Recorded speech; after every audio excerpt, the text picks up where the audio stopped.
The CEO's laughter cut through the auditorium like a blade, sharp and meant to wound. Ethan Carter stood there in his stained maintenance uniform, 32 years old and invisible to everyone who mattered, while 300 of the country's wealthiest tech executives joined Vanessa Whitmore in mocking the janitor who'd dared to speak.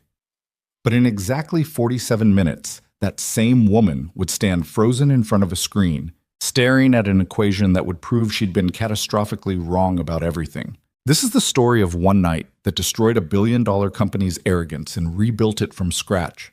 A story about the single father nobody respected and the CEO who learned respect too late. Stay with me until the end, hit that like button, and drop a comment with your city so I can see how far this story travels. The overhead lights in Conference Hall 3 had been burning for 11 straight hours, and Ethan Carter could smell the particular kind of exhaustion that came from brilliant people slowly realizing they weren't as brilliant as they'd thought. He pushed his cleaning cart along the back wall, trying to stay invisible. That's what maintenance workers did at Blackstone Technologies. They became part of the architecture, human furniture that the real employees looked through rather than at. The cart's left wheel had been squeaking for 3 months. Ethan had requisitioned a replacement twice. Both requests had been ignored. "We're going in circles," someone said from the center of the room. The voice belonged to Marcus Chen, Blackstone's chief technology officer, a man whose yearly bonus exceeded what Ethan earned in a decade. "Every model we run hits the same wall at integration point 7. Vanessa Whitmore stood at the front of the auditorium, 30 years old and sharp as broken glass. She'd built Blackstone Technologies from a garage startup into a company worth $8 billion in just 6 years.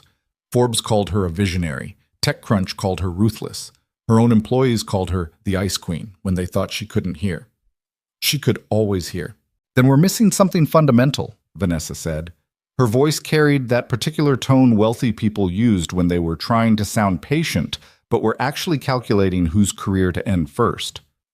"The Brisbane transportation system isn't some theoretical exercise. We have actual contracts, actual deadlines, actual investors who will walk if we can't deliver."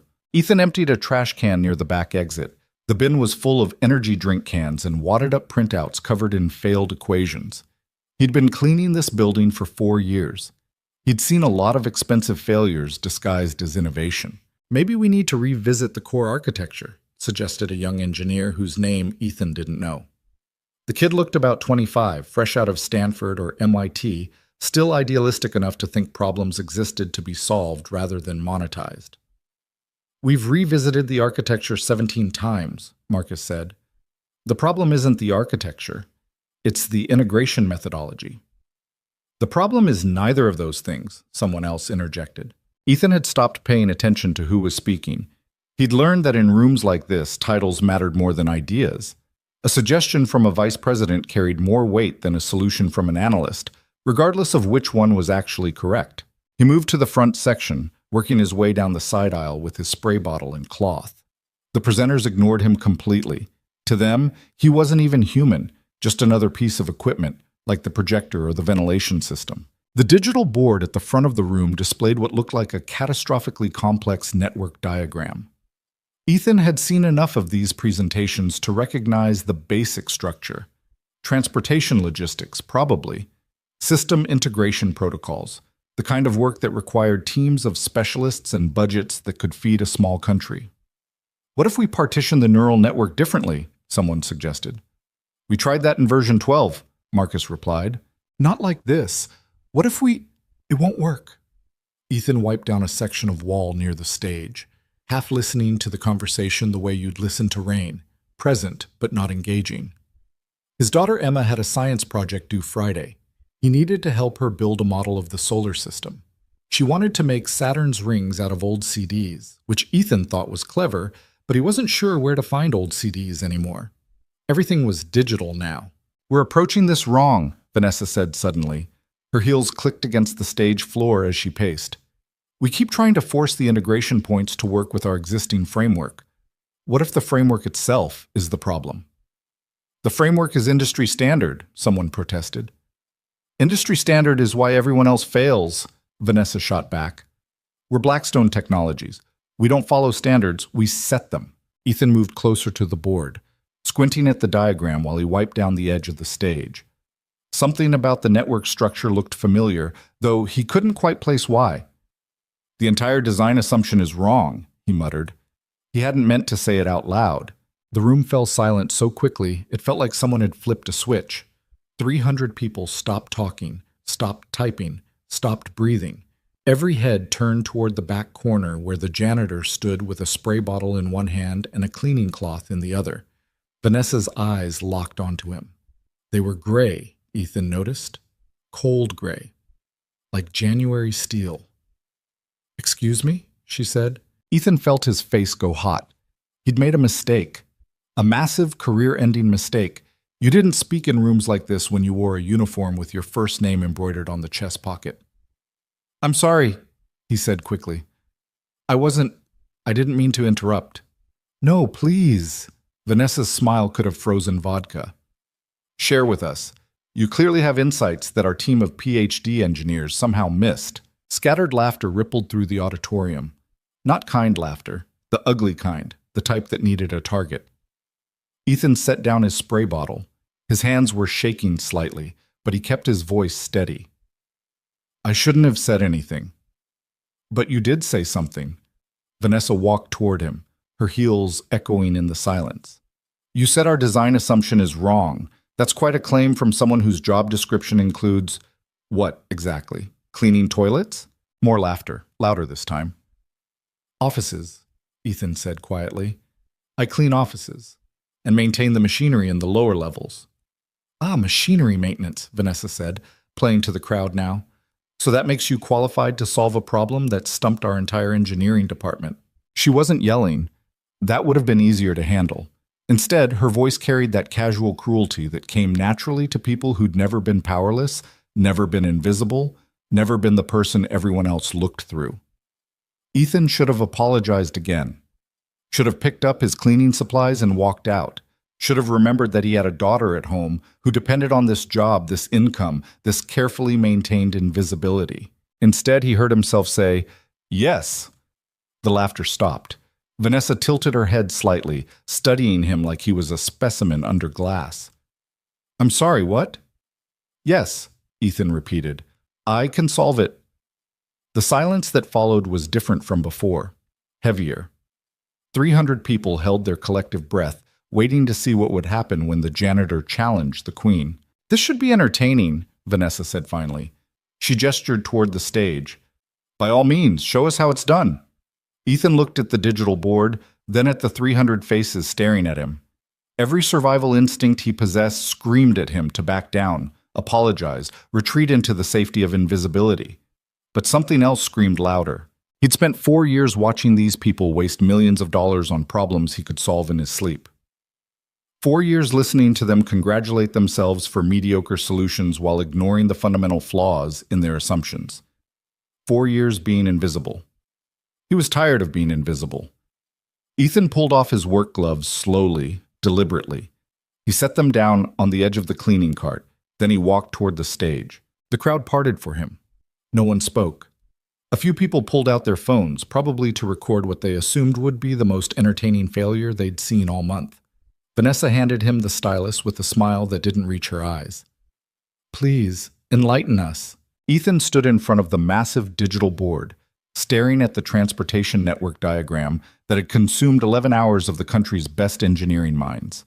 The design was elegant, sophisticated, built on principles taught at every major university, and completely wrong. He touched the stylus to the screen and began to write. The first equation he put up looked strange, old-fashioned, almost. He wasn't using the sleek corporate notation that Blackstone favored. His symbols came from textbooks that predated most of the engineers in this room, from a time when people built things to last rather than to impress investors. Someone behind him whispered, "What is that, punch card era mathematics?" Scattered chuckles. Ethan ignored them. He wrote 3 more lines, building the foundation of something the room didn't recognize yet. "Is there a point to this?" Vanessa asked. Her voice had an edge now, impatience replacing amusement. "The integration points aren't failing because of the network architecture," Ethan said, still writing. "They're failing because everyone in this room assumed the load distribution would follow a standard curve. It's a transportation system," Marcus Chen said from somewhere in the audience. Load distribution always follows a standard curve. That's basic network theory. For a closed system, yes, Ethan agreed. He drew a new diagram, his hand moving quickly now. But Brisbane isn't a closed system. It's a live city with variable traffic patterns influenced by— We accounted for traffic variables, someone interrupted. Models 17 through 23 specifically addressed— You accounted for traffic, Ethan said. You didn't account for human behavior patterns that create traffic. He tapped the screen, highlighting a section of the original design. This integration point assumes users will distribute evenly across access nodes. But humans don't distribute evenly. They cluster. They follow patterns. They make irrational choices based on comfort and habit rather than efficiency. A senior engineer near the front leaned forward, squinting at Ethan's work. Her expression had changed from amused to confused to something else entirely. Concerned. The entire model is built on rational actor theory, Ethan continued. But that's not how humans work, especially in transportation. People take the same route every day, even when it's slower, because it feels familiar. They avoid certain stations because of bad lighting, even if those stations are more efficient. This is absurd, Vanessa cut in. We're engineers, not psychologists. That's the problem, Ethan said quietly. He wrote another equation, this one more complex. The symbols looked wrong to the corporate engineers watching, but a few of the older specialists recognized what he was doing. One of them stood up. Is that Nakamura's behavioral distribution theory? The specialist asked. Modified version, Ethan said. Nakamura's work was theoretical. I'm applying it to actual infrastructure. That's impossible, Marcus said. Nakamura's theories were never successfully implemented. The computational requirements alone. Only if you try to map every individual, Ethan interrupted. He drew a new diagram, this one showing clusters rather than individuals. But if you group users by behavioral archetype, the computational load drops by about 70%. The room had gone quiet again, but the quality of the silence had changed. The mockery was gone, replaced by something that looked uncomfortably like attention. Ethan kept writing. He was in it now, fully committed, no turning back. The reason your integration points fail at node 7 is because that's where 3 different behavioral clusters intersect during peak hours. Your system assumes even distribution, so it allocates bandwidth accordingly. But the actual usage pattern creates a spike that's about 40% higher than your model predicts. He pulled up the original diagram and overlaid his behavioral cluster map. The failure points lined up perfectly.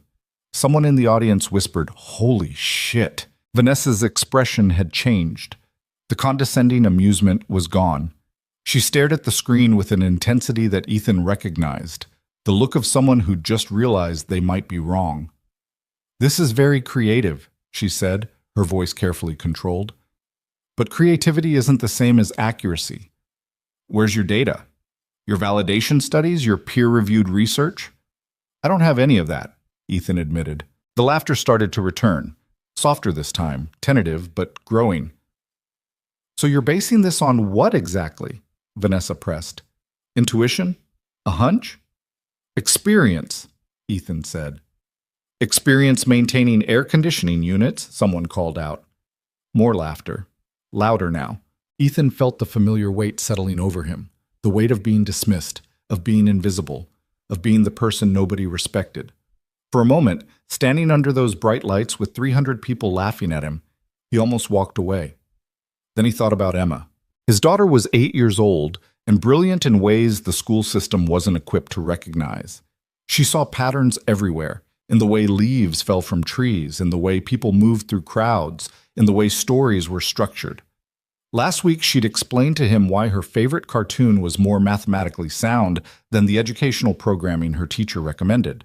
Emma spent every day in a world that looked through her instead of at her, because she was young and poor, and her insights didn't come wrapped in the right language. Ethan refused to teach her that invisibility was inevitable. He turned away from the screen and faced the audience directly. "I grew up in Detroit," he said. "My father worked for an automotive manufacturer. Not designing cars, installing the robots that assembled them. When I was 12, the plant started having problems with their automated systems. Random failures, no pattern anyone could find. Cost them millions in downtime." The room was quiet. Not the hostile quiet from before. Something different, My father came home one night and told me about it, Ethan continued. He said the engineers kept looking at the robots, trying to find mechanical failures. But he'd noticed something. The failures only happened on specific shifts, with specific crews. He realized the problem wasn't the robots. It was the humans operating them. Different crews had different habits, different ways of interacting with the automation. The robots were fine. The interface between human behavior and machine logic was failing. That's an interesting anecdote, Vanessa said. But they ignored him, Ethan said. Because he was just a technician, not an engineer, didn't have the right credentials, so the failures continued for 6 more months until they finally brought in outside consultants who told them exactly what my father had said on day 1. He gestured at the screen behind him. This is the same problem. You've built a beautiful system based on perfect logic, but you're implementing it in a world full of imperfect humans who don't follow logical patterns. That disconnect is killing you at integration point 7, and it'll kill you at points 9 and 14 too once the system scales up. A woman in the front row raised her hand tentatively. How do you know about points 9 and 14? Because they're the next places where behavioral clusters intersect, Ethan said. You haven't seen the failures yet because you haven't reached that scale. But you will. And when you do, the entire system will cascade. Marcus Chen stood up. He looked angry, but also shaken. Who are you? Really? Ethan almost laughed. I'm exactly who you think I am. I'm the guy who cleans your office and fixes the elevator when it breaks. That's not possible, Marcus said. You're demonstrating knowledge of advanced systems theory, behavioral mathematics, network architecture. I read, Ethan said simply. Reading isn't the same as understanding. No, Ethan agreed. Understanding comes from application. I've spent 4 years maintaining the infrastructure in this building. I've seen how people actually use the systems you design. I've watched your beautiful theoretical models collide with messy reality. He turned back to the screen and started writing again, faster now. You want validation? Fine. Pull your traffic data from the Brisbane pilot program, not the sanitized summary reports, the raw feed. Look at nodes 4, 7, and 12 between 6 and 8 a.m. You'll see clustering patterns that don't match your distribution model. A younger engineer was already typing on her laptop. Her eyes went wide.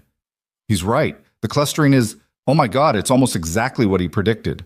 Vanessa walked up onto the stage, standing close enough to Ethan that he could smell her perfume. Expensive.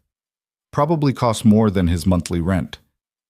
You're telling me, she said quietly, that you've been working here for 4 years, watching us, and you never said anything? Would you have listened? Ethan asked. She didn't answer. I'm going to ask you a question, Vanessa said, her voice dropping low enough that only he could hear. And I want the truth. Did someone put you up to this? Is this some kind of corporate espionage, industrial sabotage? Ethan stared at her. You think I'm a spy? I think you're either a spy or the most overqualified janitor in history. I'm a single father who takes whatever jobs pay enough to feed my daughter, Ethan said. I work nights cleaning offices because the hours let me be home when Emma needs me. I maintain machinery during the day because I'm good at it, and it pays slightly better than cleaning. That's it. That's the grand conspiracy. Something flickered across Vanessa's face. Not quite guilt. Not quite recognition. Something unstable, quickly suppressed. She stepped back and addressed the room. Credentials. I want to know your credentials. I don't have any, Ethan said. College degree? No. Technical certification? No. Where did you learn systems theory? Library books? Online courses? YouTube lectures? The room erupted in murmurs. Someone laughed. Not mockingly this time, but in disbelief. This is insane, Vanessa said. She was pacing now, her composure cracking slightly. You're telling me you taught yourself advanced engineering through, what, free online content? MIT? OpenCourseWare has excellent materials, Ethan said. So does Stanford. Carnegie Mellon has a good series on network theory. I'm partial to Professor Sarah Chen's lectures on behavioral mathematics, though her notation takes some getting used to. A man in the third row stood up. Ethan recognized him. James Rodriguez, one of Blackstone's principal investors. I want to see the rest of it. I'm sorry? Vanessa said. The solution, James clarified. He's identified the problem. I want to see if he can actually solve it. Vanessa's jaw tightened. She was losing control of her own presentation, her own company, her own carefully constructed authority. Ethan could see the calculation happening behind her eyes. How to regain the upper hand. How to reestablish dominance. Fine, she said. Solve it. Show us how a janitor fixes what our engineering department couldn't. The word janitor landed like a slap. She'd meant it that way. Ethan turned back to the board and began to work. For the next 20 minutes, the only sound in the auditorium was the scratch of stylus against screen. Ethan built his solution line by line, equation by equation. He didn't use the elegant corporate notation that Blackstone preferred. His work looked old-fashioned, rough, built from fundamentals rather than fashionable theory. But it was sound. He showed how to map behavioral clusters without requiring massive computational resources. He demonstrated a load-balancing algorithm that accounted for human irrationality. He redesigned the integration points to flex with actual usage patterns rather than fighting them. And then, because something stubborn and maybe self-destructive had taken hold of him, he went further. He showed them how to scale the system beyond Brisbane, how to apply the same principles to any city, any transportation network, any infrastructure project that required machines to interface smoothly with unpredictable human behavior. He gave them a framework worth billions. When he finally set down the stylus, his hand was cramping and his uniform was soaked with sweat. He turned to face the audience. No one spoke. Vanessa stood at the edge of the stage, staring at the screen with an expression Ethan couldn't quite read. Shock, maybe. Or anger. Or the particular look people got when their fundamental assumptions about the world suddenly proved wrong. An older man in the back stood up slowly. Ethan didn't recognize him, but based on the expensive suit and the way others deferred to him, he was probably important. Maybe very important. The man started clapping. It was slow at first. Deliberate. Then the woman next to him stood and joined in. Then Marcus Chen. Then the young engineer who'd found the data verification. Within 30 seconds, the entire auditorium was on its feet. 300 people applauding the janitor they'd been laughing at less than an hour ago. Everyone except Vanessa. She stood perfectly still, her face pale, staring at Ethan's solution like it was a mirror showing her something she didn't want to see. Finally, she spoke. Her voice was quiet, but in the sudden silence after the applause faded, everyone heard her. "You're right," she said. 2 words. They seemed to cost her everything. "Your solution is correct. Better than correct. It's revolutionary." She paused, visibly struggling with what came next. "And I've been wrong about this project, about my assumptions, about you." The room was so quiet, Ethan could hear the ventilation system humming. "I owe you an apology," Vanessa continued. "I judged you based on your position rather than your capabilities. I mocked you in front of this entire room because I assumed someone in a maintenance uniform couldn't possibly have valuable insights." She took a breath. "I was wrong. Completely, inexcusably wrong." Ethan waited for the but. There was always a but. "I built this company on the principle of finding the best solutions regardless of where they come from," Vanessa said. "And tonight I forgot that principle completely. I let arrogance and assumptions override my own values." She turned to face him directly. "I'm sorry." The apology sounded genuine. It also sounded like it was physically painful for her to deliver. Ethan nodded slowly. "Okay. We need to discuss next steps," Vanessa said, switching back to business mode like flipping a switch. "This solution needs to be implemented. You need to be compensated appropriately. I need to go home," Ethan interrupted. Vanessa blinked. "What?" "It's almost midnight. My daughter's probably asleep, but I promised I'd be home before she went to bed. I'm already late." "Your daughter can wait another hour," Vanessa said. "We need to—" "No," Ethan said firmly. "She can't." He walked over to his cleaning cart, pulled his gloves back on, and grabbed the handle. The left wheel still squeaked as he pushed it toward the exit. "Wait," Vanessa called out. "We need to talk about compensation, employment terms, integration planning." Ethan paused at the door. "I'll be here tomorrow night, same time I always am. You can find me if you need me." He left the auditorium and headed toward the service elevator, ignoring the whispers that erupted behind him. His phone buzzed as he waited for the elevator. A text from his neighbor, Mrs. Chen, who watched Emma when he worked late. She fell asleep waiting for you. I didn't have the heart to tell her you'd miss bedtime again. See you tomorrow. Ethan stared at the message until the elevator doors opened. He'd just solved a billion-dollar problem and probably changed the trajectory of his entire life. But he'd broken a promise to his daughter. He wasn't sure which one mattered more. The elevator descended into the lower levels where the real machinery lived. The infrastructure that kept buildings like this running while the people in expensive suits took all the credit. Ethan knew these levels better than anyone. He'd spent 4 years down here, maintaining systems, fixing problems, being invisible. Maybe that was about to change. Maybe he didn't want it to. The elevator reached the ground floor. Ethan pushed his cart out into the empty lobby, past the security desk where Martinez was doing a crossword puzzle, past the glass doors that separated Blackstone Technologies from the rest of the world. Outside, the city was dark except for streetlights and the occasional car passing by. Ethan loaded his cleaning supplies into the trunk of his 15-year-old Honda and drove home through empty streets, thinking about equations and integration points and the look on Vanessa Whitmore's face when she'd realized she was wrong. He thought about Emma, asleep in her room with her science project materials spread across the floor. He thought about the squeaky wheel on his cleaning cart that nobody had bothered to fix. He thought about tomorrow, and whether being visible was actually better than being invisible. By the time he pulled into his apartment complex parking lot, he still hadn't decided. The apartment was dark when Ethan got home. Just the glow from the streetlight outside filtering through the thin curtains Emma had picked out at Goodwill. She'd wanted the ones with stars on them. They'd been $4 more than the plain ones, but the look on her face when he said yes had been worth every cent. He set his keys down quietly and checked Emma's room. She was asleep, sprawled across her bed with one arm hanging off the edge. Her science project supplies were exactly where Mrs. Chen's text had said they'd be, scattered across the floor in organized chaos only an 8-year-old could create. Construction paper, markers, a half-finished poster board with the solar system written across the top in her careful handwriting. Ethan picked up the materials and stacked them neatly on her desk. He pulled the blanket up over Emma's shoulders and stood there for a minute, watching her breathe. She looked like her mother. Same dark hair, same small nose. Sometimes it hurt to look at her. Most of the time it was the only thing that kept him going. He left her door cracked open and walked to the kitchen.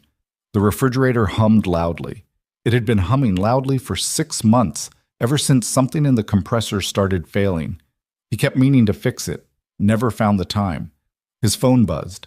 Then again. Then continuously, a stream of notifications that lit up the dark kitchen like a strobe light. Ethan pulled it out and stared at the screen. 47 missed calls, 63 text messages, 12 voicemails, all from Blackstone Technologies. He sat down at the kitchen table and started scrolling. Most of the texts were from numbers he didn't recognize. A few were from people he vaguely knew, shift supervisors, other maintenance workers, the woman from HR who'd processed his employment paperwork 4 years ago. One was from Vanessa Whitmore herself. We need to talk. Tomorrow. My office, 9 a.m. Not a request, a command. Ethan set the phone down and stared at it like it might explode. His shift started at 11 p.m. He was supposed to clean the executive offices on the 14th floor, replace the air filters in the server room, and fix whatever had broken in Conference Hall 7. He wasn't supposed to have meetings in the CEO's office. He wasn't supposed to exist in the CEO's world at all. Another text came through, this one from Marcus Chen. Holy shit, man. Do you have any idea what you did tonight? Call me. Ethan didn't call him.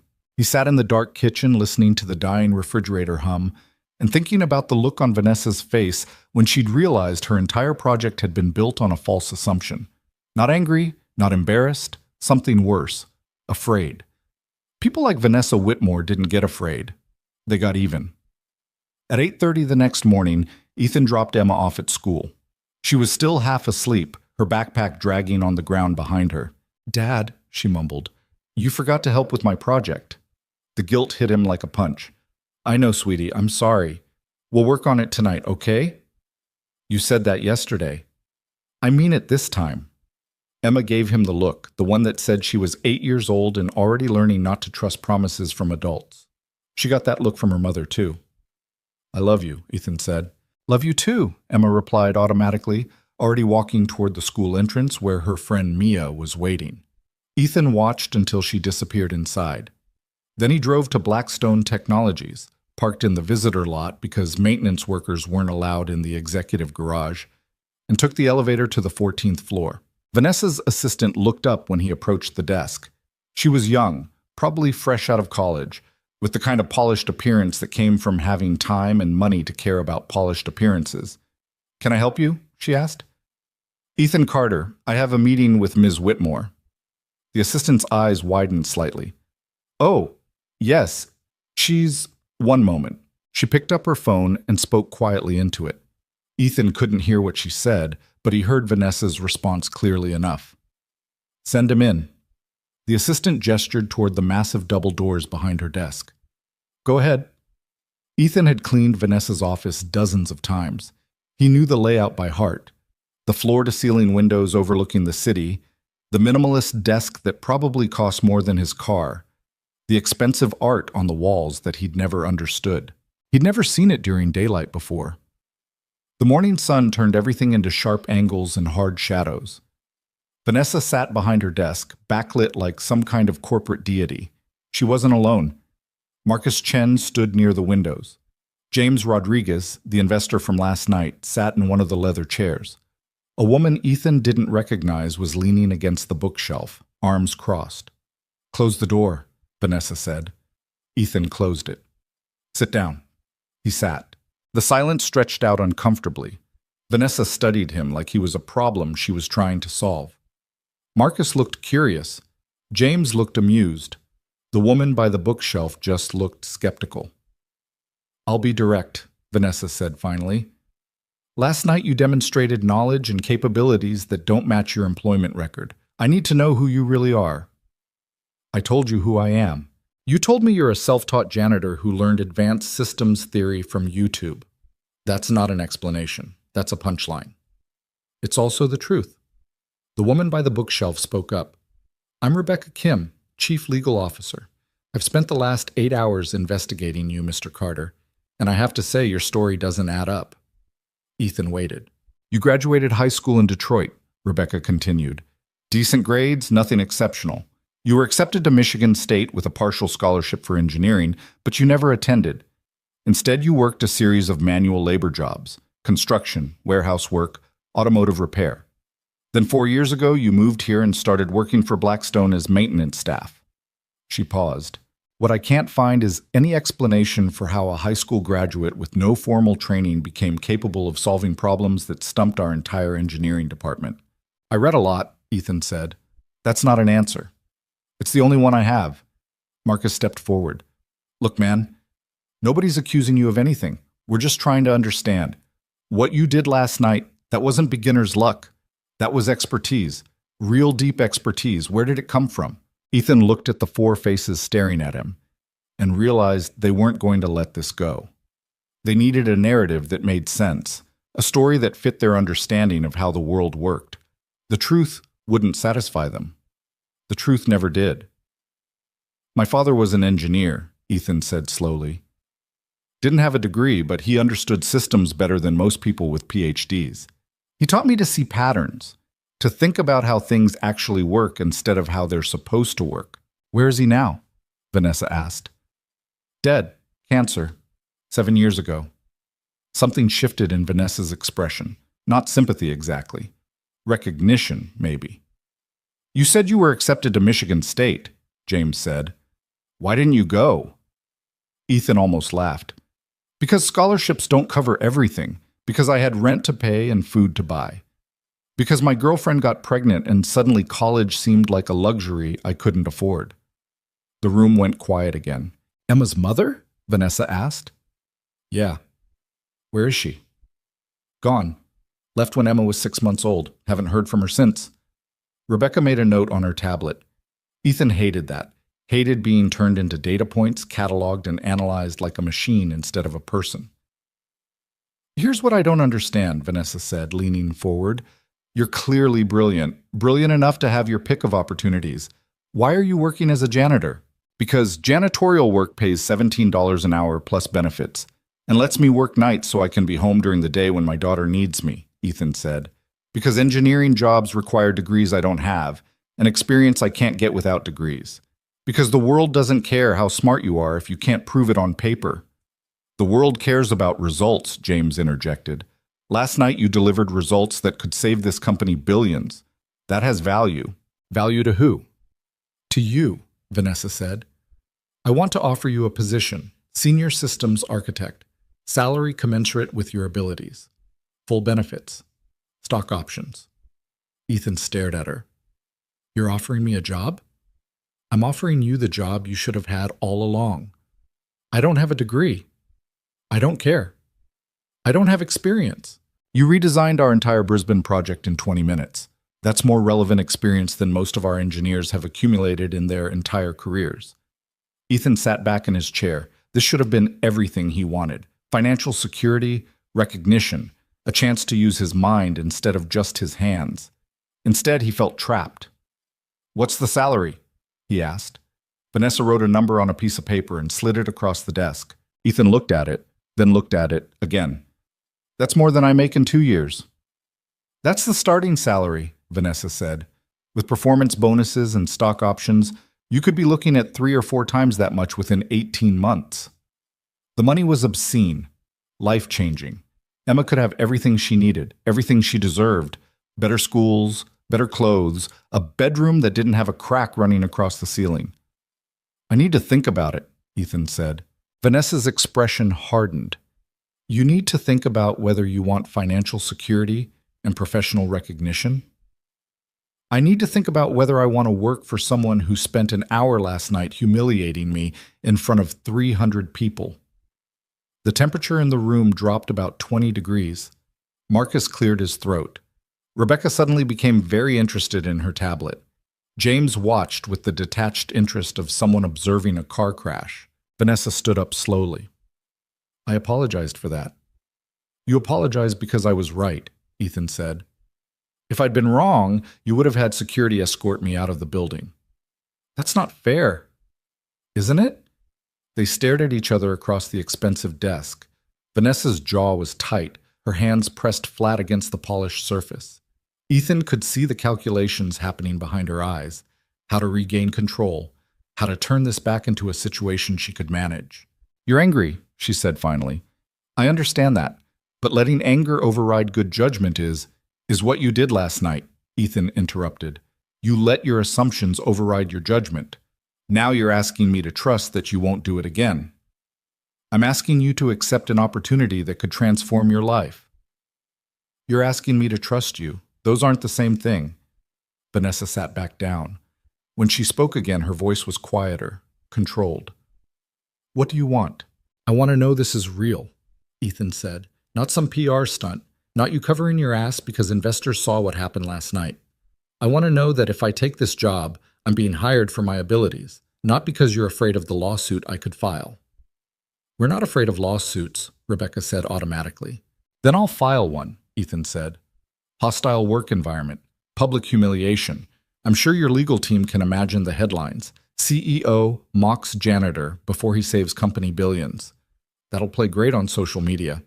Rebecca's face went pale. James laughed outright.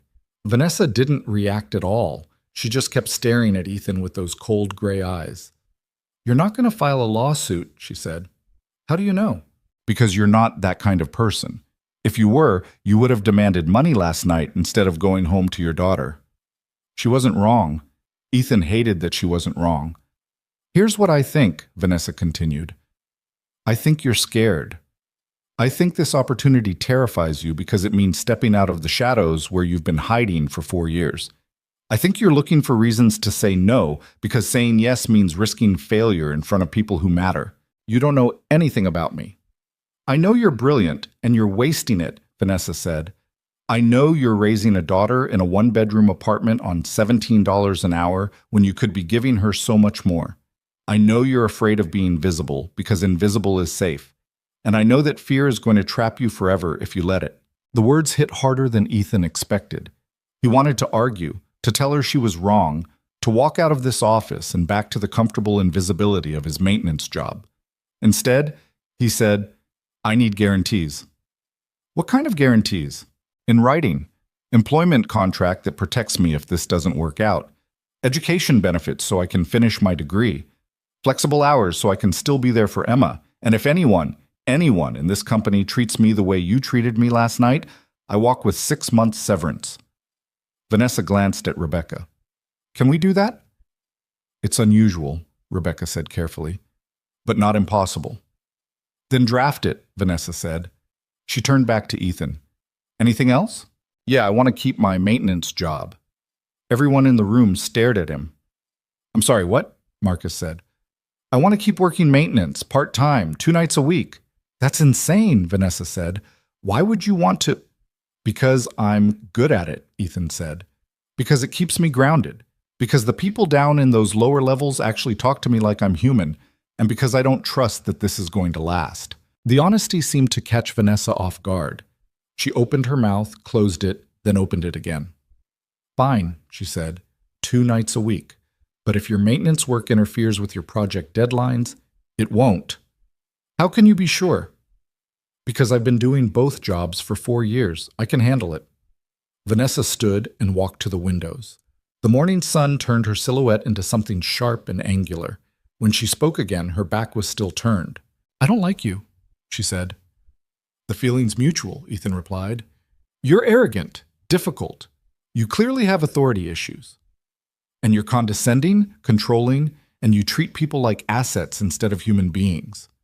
Marcus made a choking sound. Rebecca looked like she wanted to disappear into the floor. James was openly grinning now. Vanessa turned around. This is going to be a disaster. Probably, Ethan agreed. When can you start?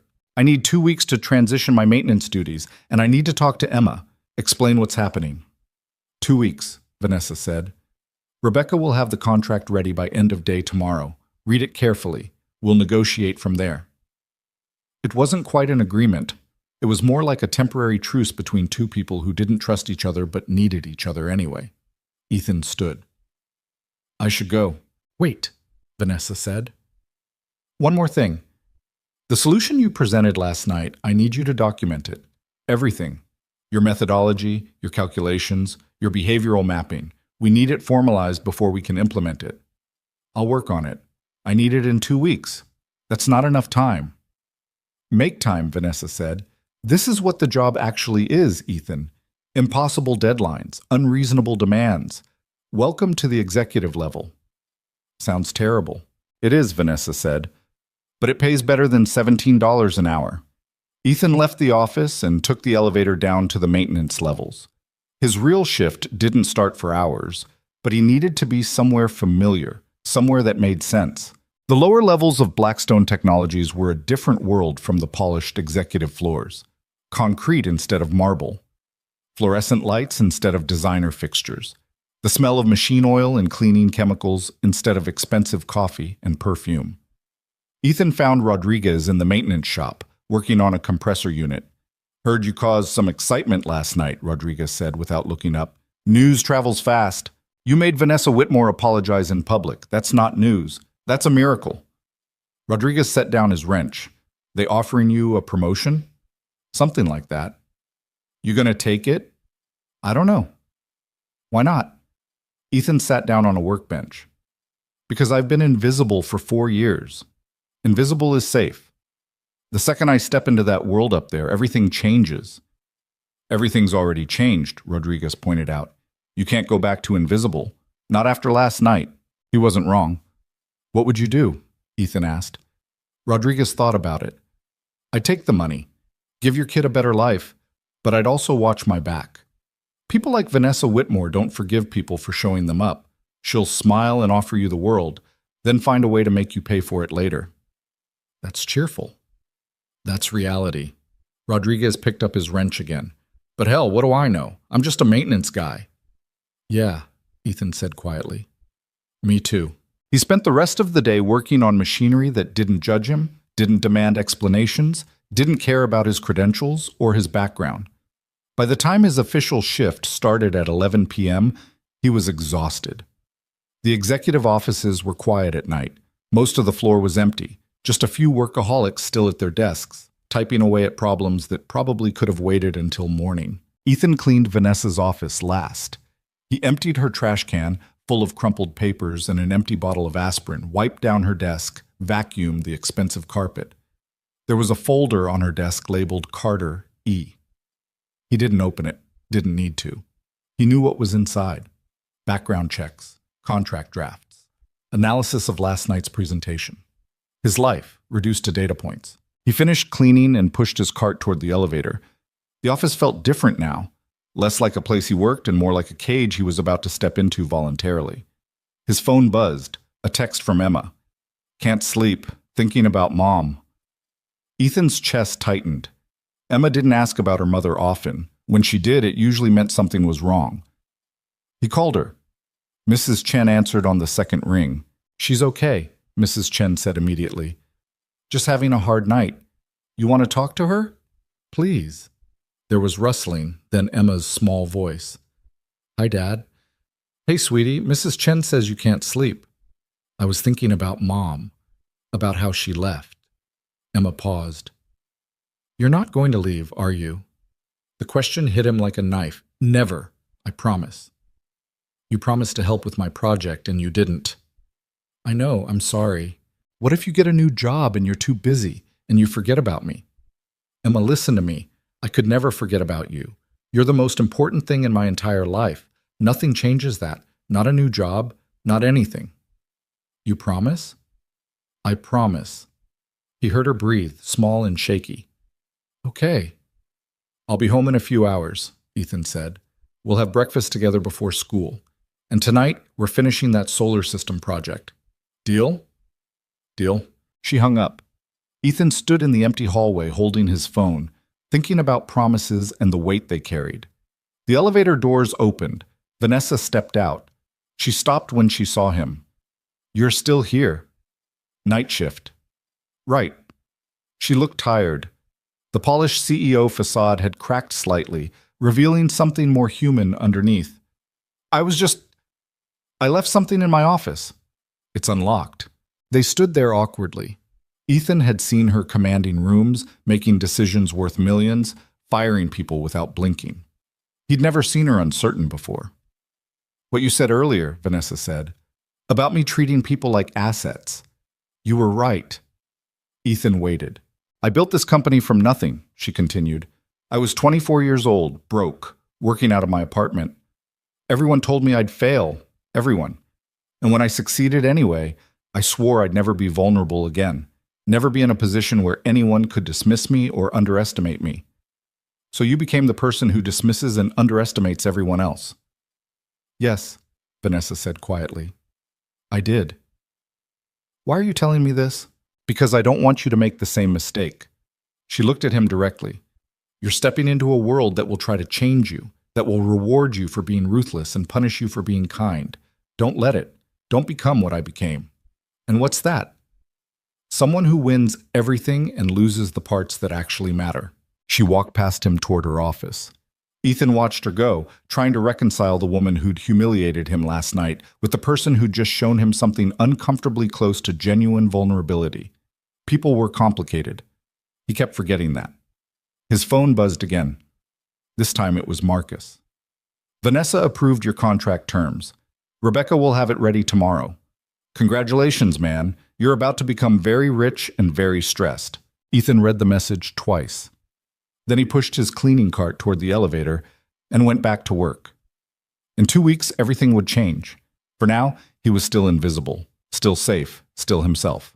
The contract arrived the next afternoon in a manila envelope, so thick it looked like a textbook. Ethan sat at his kitchen table with Emma doing homework across from him and stared at the thing like it might bite. "What's that?" Emma asked, not looking up from her math worksheet. "Work stuff." "Boring work stuff or interesting work stuff?" "I don't know yet." He opened the envelope and pulled out what had to be 50 pages of legal language. Rebecca had included sticky notes marking where he needed to sign, along with a handwritten note on Blackstone letterhead. Read pages 12, 27, and 43 carefully. The rest is standard boilerplate. Call me if you have questions. And congratulations, you negotiated better terms than most of our executives. Ethan flipped to page 12, compensation package. The number looked even more obscene in print than it had on Vanessa's notepad.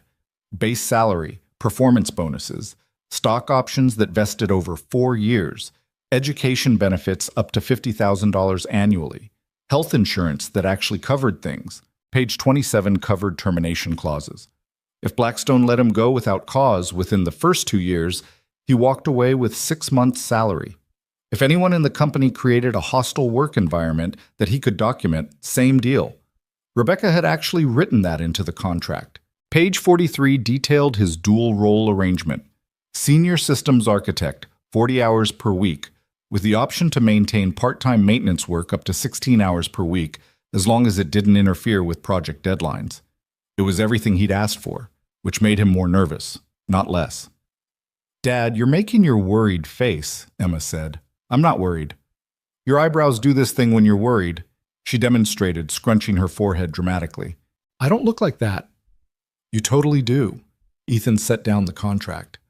"What if I told you my job might change? That I might be doing something different?" Emma looked up from her worksheet. "Different how?" "Different like working during the day sometimes instead of just at night. Different like maybe we could move to a nicer apartment. Different like you could go to a better school if you wanted." "I like my school," Emma said. "Mia goes to my school." "I know.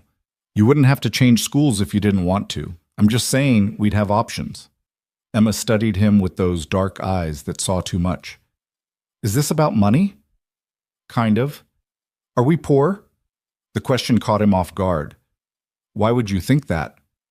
"Because Mia's mom drives a new car and we have the one with the rust spot. And because you always look at prices before you buy things at the store. And because our apartment is smaller than hers." Ethan felt something twist in his chest. "We're not poor, sweetie. We just have to be careful with money." "But we'd be less careful if you took the new job?" "Yeah." Emma thought about this for a minute. "Would you be happier?" "I don't know." "Then why do it?" It was such a simple question, such an 8-year-old question. And Ethan didn't have a good answer. "Because I want to give you things," he said finally. "Better things. Things you deserve." "I don't need better things," Emma said. "I need you to help with my science project like you promised." She went back to her math worksheet like the conversation was over. Ethan sat there holding a contract worth more money than he'd ever imagined having and feeling like he'd just failed some kind of test. That evening, they worked on the solar system project together. Emma had decided Saturn's rings should be made from old CDs. She'd been right about that. But they didn't have enough CDs. Ethan ended up driving to 3 different thrift stores before finding a box of them for $2. They sat on the living room floor cutting and gluing while an old Pixar movie played on the TV neither of them was watching. Emma narrated facts about each planet as she painted them. Jupiter's red spot was actually a storm bigger than Earth. Venus rotated backwards. Neptune had winds faster than the speed of sound. "How do you know all this?" Ethan asked. "Library books and YouTube." Ethan smiled. "Where'd you learn to do research?" "From you, obviously." Obviously. By the time they finished, it was past Emma's bedtime and the project looked amazing. Not perfect. The CDs were slightly crooked and some of the paint had bled, but amazing in the way kid projects should be, full of effort and enthusiasm and personality. "It's perfect," Emma declared. "It really is," Ethan agreed. She looked at him seriously. "Are you going to take the job?" "Probably." "Even though you don't know if it'll make you happy?" "Yeah." "That's dumb." "I know." Emma hugged him goodnight and went to brush her teeth. Ethan cleaned up the craft supplies, carefully boxed up the solar system, and sat on the couch staring at the contract he'd left on the coffee table. His phone rang. Vanessa. "It's almost 10 p.m., Ethan said when he answered. "I'm aware." "Did you read the contract?" "Most of it." "And?" "And it's either extremely generous or a very elaborate trap." "Can it be both?" Vanessa said. He could hear the slight amusement in her voice. "I need your answer by Monday. The Brisbane project can't wait any longer." "That's 3 days away." "I'm aware of that too. Can you do it or not?" Ethan looked at the solar system project sitting on his coffee table, at the rust spot on his car keys, at the crack in the ceiling he'd been meaning to fix for 2 years. "Yeah," he said. "I can do it." "Good. Monday morning, 9 a.m. Wear something that isn't a maintenance uniform. She hung up before he could respond. Ethan spent Saturday morning at Goodwill buying clothes that might pass for business casual. He settled on 2 pairs of khakis, 3 button-down shirts, and a blazer that almost fit. The total came to $43. The woman at the register gave him a discount because one of the shirts had a small stain on the cuff. Sunday, he took Emma to the park. She wanted to practice for her school's field day, specifically the 3-legged race, which required a partner. They tied their legs together with an old scarf and tried to run. They fell over immediately. "We're terrible at this," Emma laughed. "Absolutely terrible," Ethan agreed. They tried again and again. By the 10th attempt, they'd managed 5 whole steps before collapsing into the grass. "Maybe I should find a different partner," Emma said. Probably smart. But that wouldn't be as fun. They lay in the grass, looking up at the sky. A plane passed overhead, drawing a white line across the blue. "Dad?" "Yeah? Are you scared about your new job?" Ethan thought about lying, decided against it. "Terrified." "Why?" "Because I don't know if I'm good enough. Because I might fail. Because everything might fall apart." "But you might be great at it too," Emma pointed out. "Maybe. You solved that big problem at work, right? The one you told me about?" "I did." "Then you're probably good enough." She sat up, pulling grass out of her hair. "And if you're not, you'll figure it out. That's what you always tell me when I'm worried about stuff." "When did you get so smart?" "I've always been smart. You just don't listen." Monday morning arrived too fast. Ethan dropped Emma at school, drove to Blackstone Technologies, and sat in the parking lot for 10 minutes trying to convince himself to go inside. The Goodwill blazer felt wrong. The khakis felt wrong. Everything felt wrong. He went inside anyway. The 14th floor looked different during business hours, full of people in expensive suits moving with purpose, their shoes clicking against marble floors. Everyone looked important. Everyone looked like they belonged. Ethan felt like an imposter in borrowed clothes. Vanessa's assistant, he still didn't know her name, smiled when she saw him. "Mr. Carter, Miss Whitmore is expecting you." The double doors to Vanessa's office were open. She stood at her desk reviewing something on her tablet, wearing a charcoal suit that probably cost more than his entire wardrobe. She looked up when he entered. "You're early." "Habit." "Good habit." She set down the tablet. "Rebecca has your onboarding materials. HR wants 2 hours with you for paperwork. Marcus is setting up your workspace. You'll be in the Systems Architecture Department, West Wing, Office 1407. "I get an office?" "You're a senior architect now. Of course you get an office." Vanessa paused. "Is that going to be a problem?" "No, I've never had an office before." "You've also never designed a transportation system that could revolutionize urban infrastructure, but you did that too." She walked around her desk. "I need you to understand something. The people on this floor are going to test you. They're going to question your credentials, your background, your qualifications. Some of them are going to resent that you got this position without putting in the years they did." Great pep talk. "I'm not trying to encourage you. I'm trying to prepare you." Vanessa's gray eyes were sharp. "You walked into that auditorium and proved you belonged there. Now you need to prove it every single day, because the second you stumble, the second you show weakness, they'll use it against you." "You're one of them," Ethan pointed out. "I'm the worst of them," Vanessa said flatly. "But I'm also the one giving you this chance. Don't waste it." Marcus appeared in the doorway. "Ready for the tour?" Ethan followed him out of Vanessa's office and down a series of hallways that all looked identical. Glass walls, minimalist furniture, everything in shades of white and gray. "This is the Systems Architecture Department," Marcus said, gesturing at a large open area filled with workstations. About 30 people were scattered around, some at computers, others clustered around whiteboards covered in equations. They all stopped and stared when Marcus walked in with Ethan. "Everyone, this is Ethan Carter. He's joining us as a senior architect working on the Brisbane project." Marcus's voice carried authority. "He's the one who solved the integration problem last week. Some of you were there." The stares intensified. A few people nodded. Most just looked skeptical. A woman near the back raised her hand. "What's your background?" "Self-taught," Ethan said. "What university?" "None." "Previous companies?" None. The room erupted in whispers. Marcus held up a hand. Credentials don't matter. Results do. Ethan's results speak for themselves. With all due respect, the woman said, credentials exist for a reason. How do we know he can replicate his success?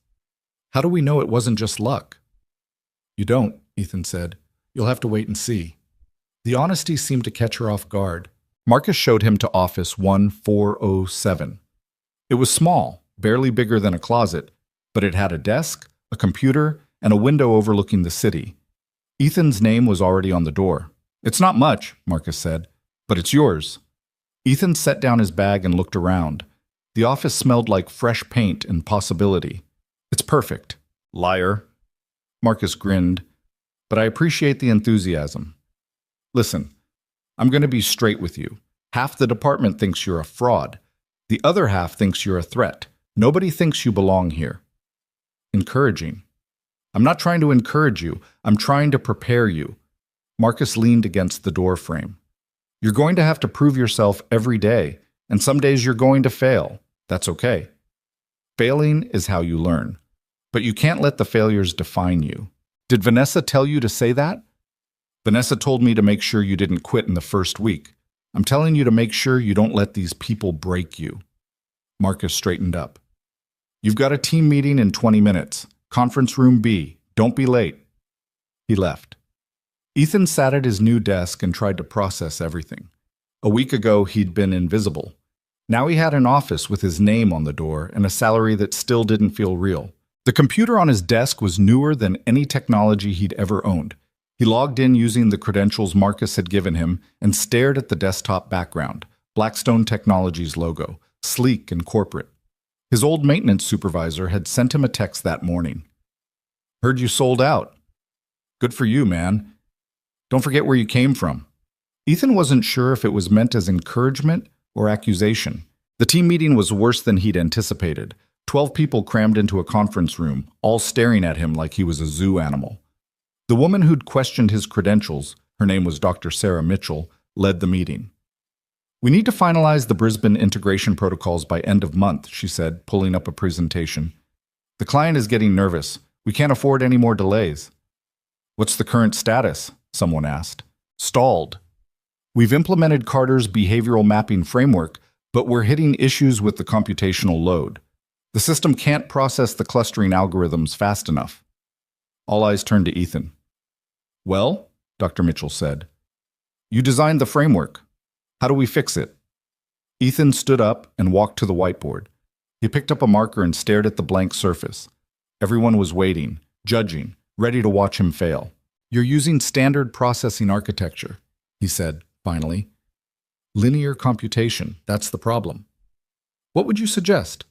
Dr. Mitchell's tone suggested she already knew his answer would be wrong.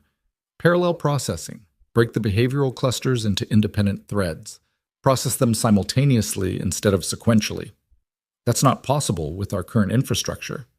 Then change the infrastructure. The room went silent. Do you have any idea what that would cost? Someone said. Less than missing your deadline and losing the contract, Ethan replied. Dr. Mitchell crossed her arms. And where exactly did you develop this expertise in parallel processing architecture? YouTube. Someone laughed. Dr. Mitchell didn't. I'm serious, Ethan said. MIT has an entire course series on parallel computing available free online.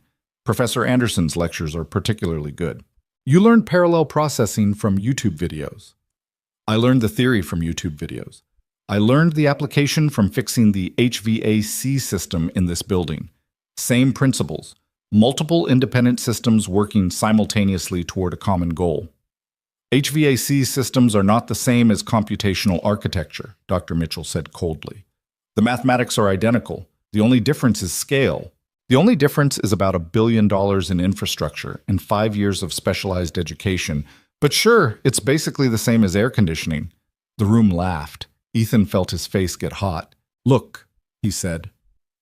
I know I don't have the credentials you all have. I know I learned this stuff in ways you probably think are ridiculous. But I also know I'm right about the parallel processing. You can either implement it or keep hitting the same wall you've been hitting for 3 months. Your choice. He sat down. The meeting continued around him, but Ethan barely heard it. He'd made an enemy, probably several enemies. On his first day, after the meeting, Marcus caught up with him in the hallway. That went well. She hates me. Sarah hates everyone. Don't take it personally. She thinks I'm a fraud. She thinks everyone without a PhD is a fraud. Doesn't mean she's wrong about the computational load problem. Marcus steered him toward the elevators. Can you actually solve it? Yeah. How sure are you? 90%. Not 100? Nothing's 100%, Marcus laughed. I like you, Carter. You're honest. That's rare around here. They rode the elevator down to the infrastructure level, the basement where all the real machinery lived. Ethan felt his shoulders relax slightly. This was familiar territory. Show me what you're thinking, Marcus said. Ethan spent the next 2 hours mapping out his parallel processing solution on a whiteboard in one of the maintenance rooms. Marcus followed along, asking questions, pushing back on assumptions, making Ethan defend every decision. By the end of it, Marcus was grinning. This is insane, he said. Brilliant, but insane. Will it work? If we can get the infrastructure in place, yeah. Probably. Marcus pulled out his phone. I need to call Vanessa. She needs to see this. Don't. But Marcus was already dialing. Vanessa arrived 20 minutes later, heels clicking on concrete floors, looking completely out of place in the basement maintenance area. She studied Ethan's whiteboard calculations without speaking. Can this be implemented in 3 weeks? She asked finally. If we start now, Ethan said. Cost? About $2 million in new hardware, maybe $3. $3 million to maybe solve a problem that might not exist. The problem exists, Ethan said, and this will solve it. Vanessa stared at the whiteboard. At him. Back at the whiteboard. Do it, she said. But if this fails, it's on you. I know. I mean it. I'm giving you $3 million in 3 weeks based on calculations you did in a basement. If it doesn't work, you're done. Contract or no contract? Understood. She left without another word. Marcus whistled low. Well, you're either about to become a legend or a cautionary tale, he said. No pressure. Ethan stared at his calculations and wondered if he'd just made a catastrophic mistake. That night he worked his maintenance shift like usual. Rodriguez found him around midnight fixing a compressor in the lower level. Heard you got promoted, Rodriguez said. Yeah. Heard you're about to spend $3 million on a theory. News travels fast. Building this size, everything travels fast. Rodriguez handed him a wrench. You sure about this? No. But you're doing it anyway? Yeah. Rodriguez nodded slowly. That's either brave or stupid. Probably both. They worked in silence for a while, the comfortable kind of silence that came from two people who understood machinery better than people. You know what's funny? Rodriguez said eventually. A week ago, you were invisible. Now the whole company's watching you, waiting to see if you fail. I'm aware. How's that feel? Ethan thought about it. Terrible. Yeah, Rodriguez said. I bet. Ethan got home at 3 a.m. and found Emma asleep on the couch with her science project on the coffee table. There was a note next to it in her handwriting. I got an A. The teacher said the CD rings were creative. Thanks for helping. Love, Emma. He carried her to bed and stood in her doorway watching her sleep, thinking about parallel processing and impossible deadlines and the weight of $3 million riding on calculations he'd done in a basement. Thinking about the difference between being invisible and being seen. Thinking that maybe Rodriguez was right. Maybe you couldn't go back once you'd been visible, even if invisible had been safer. His phone buzzed. A text from Vanessa. I'm betting on you. Don't make me regret it. Ethan stared at the message for a long time before turning off his phone and trying to sleep. He dreamed about falling and couldn't tell if he was falling up or down. The hardware arrived on day 3. 18 pallets of processors, servers, and networking equipment that cost more than Ethan had earned in his entire working life. The delivery crew stacked them in the infrastructure basement while Ethan signed forms with hands that wouldn't stop shaking. You good? The delivery supervisor asked. Yeah, Ethan lied. He wasn't good. He was 3 days into a 3-week deadline with equipment he'd only read about in technical manuals and a department full of people waiting for him to fail. Dr. Sarah Mitchell had started a betting pool on when exactly he'd crash and burn. Marcus had shown him the spreadsheet. 18 people had put money down. The average guess was day 12. Ethan spent the next 72 hours living in the basement. He slept on a cot Marcus had dragged down from storage.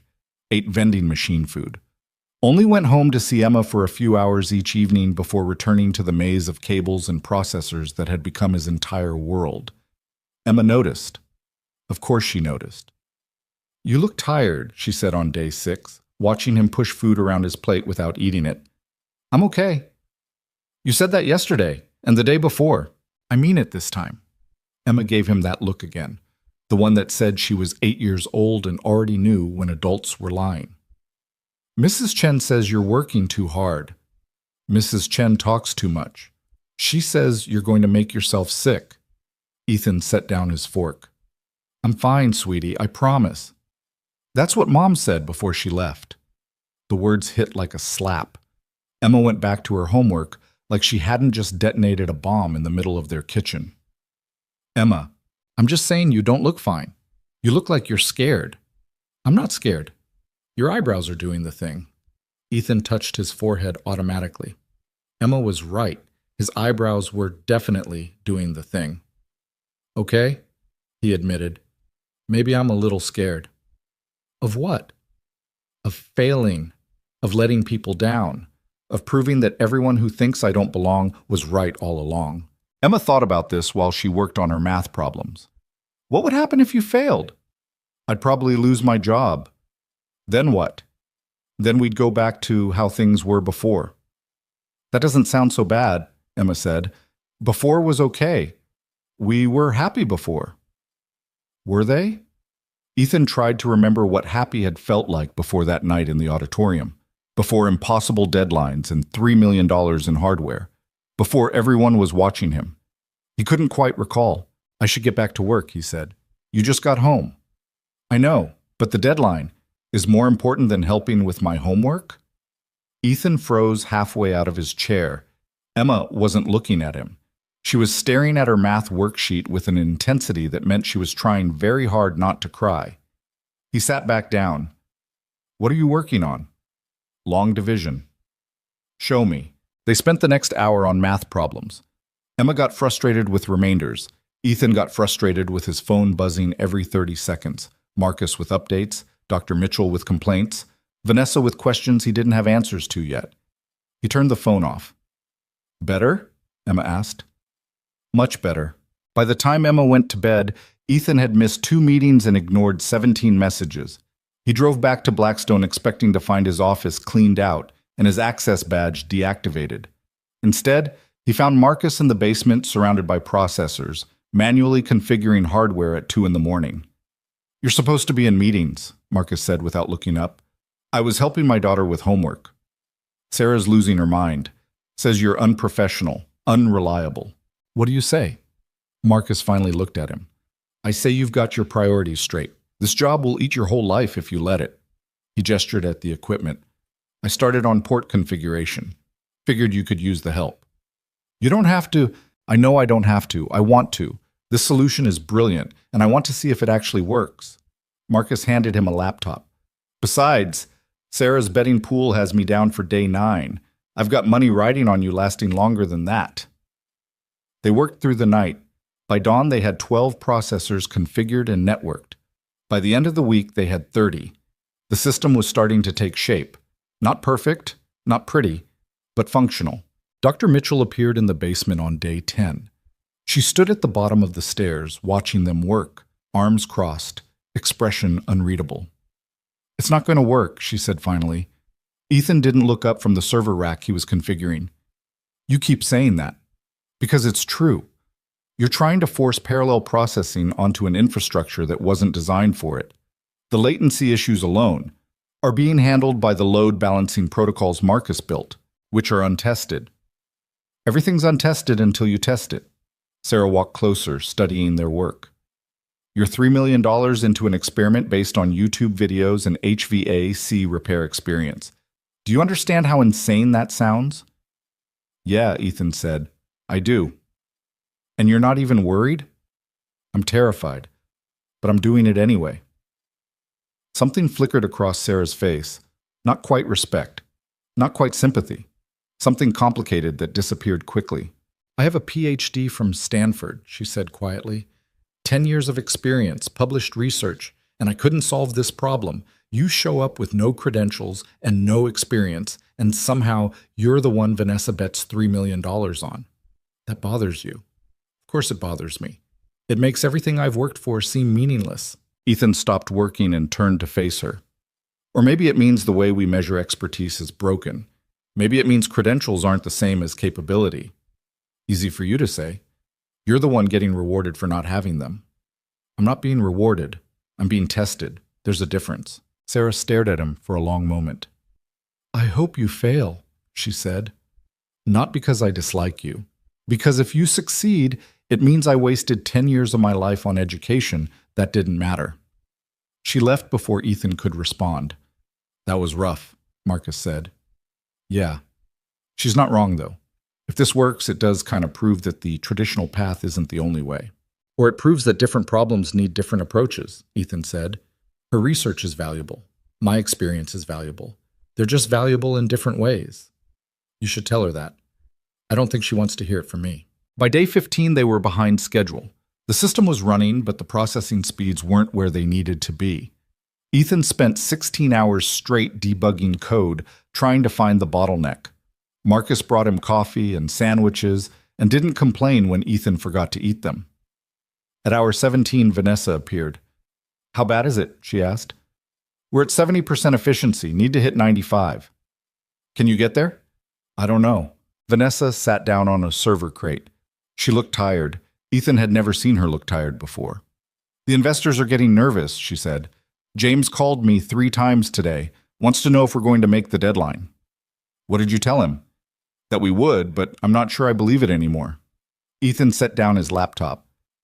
Why did you really give me this job? Because you solved an impossible problem. That's not why. You could have hired me as a consultant, brought me in to solve that one problem, and then sent me back to maintenance. But you gave me a full position, stock options. Why? Vanessa was quiet for a long time. You want the honest answer? Yeah, because watching you solve that problem reminded me of why I started this company in the first place. Not to make money, not to prove people wrong, to actually solve things that mattered. She looked at him. And because I've spent 6 years building Blackstone into something successful and hollow. Everyone here is brilliant and credentialed and completely risk-averse. Nobody challenges anything.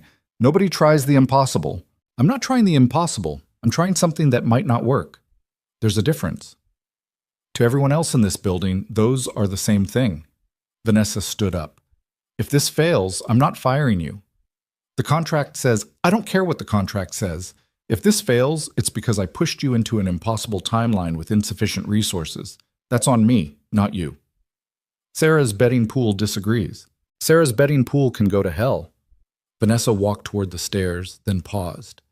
My father was a mechanic. Fixed cars in a garage behind our house. Never went to college. Everyone told him he was wasting his potential.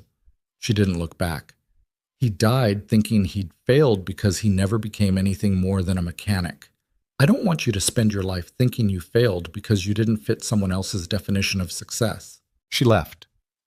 Ethan sat alone in the basement, surrounded by millions of dollars in equipment, and thought about mechanics and potential and definitions of success that didn't make sense.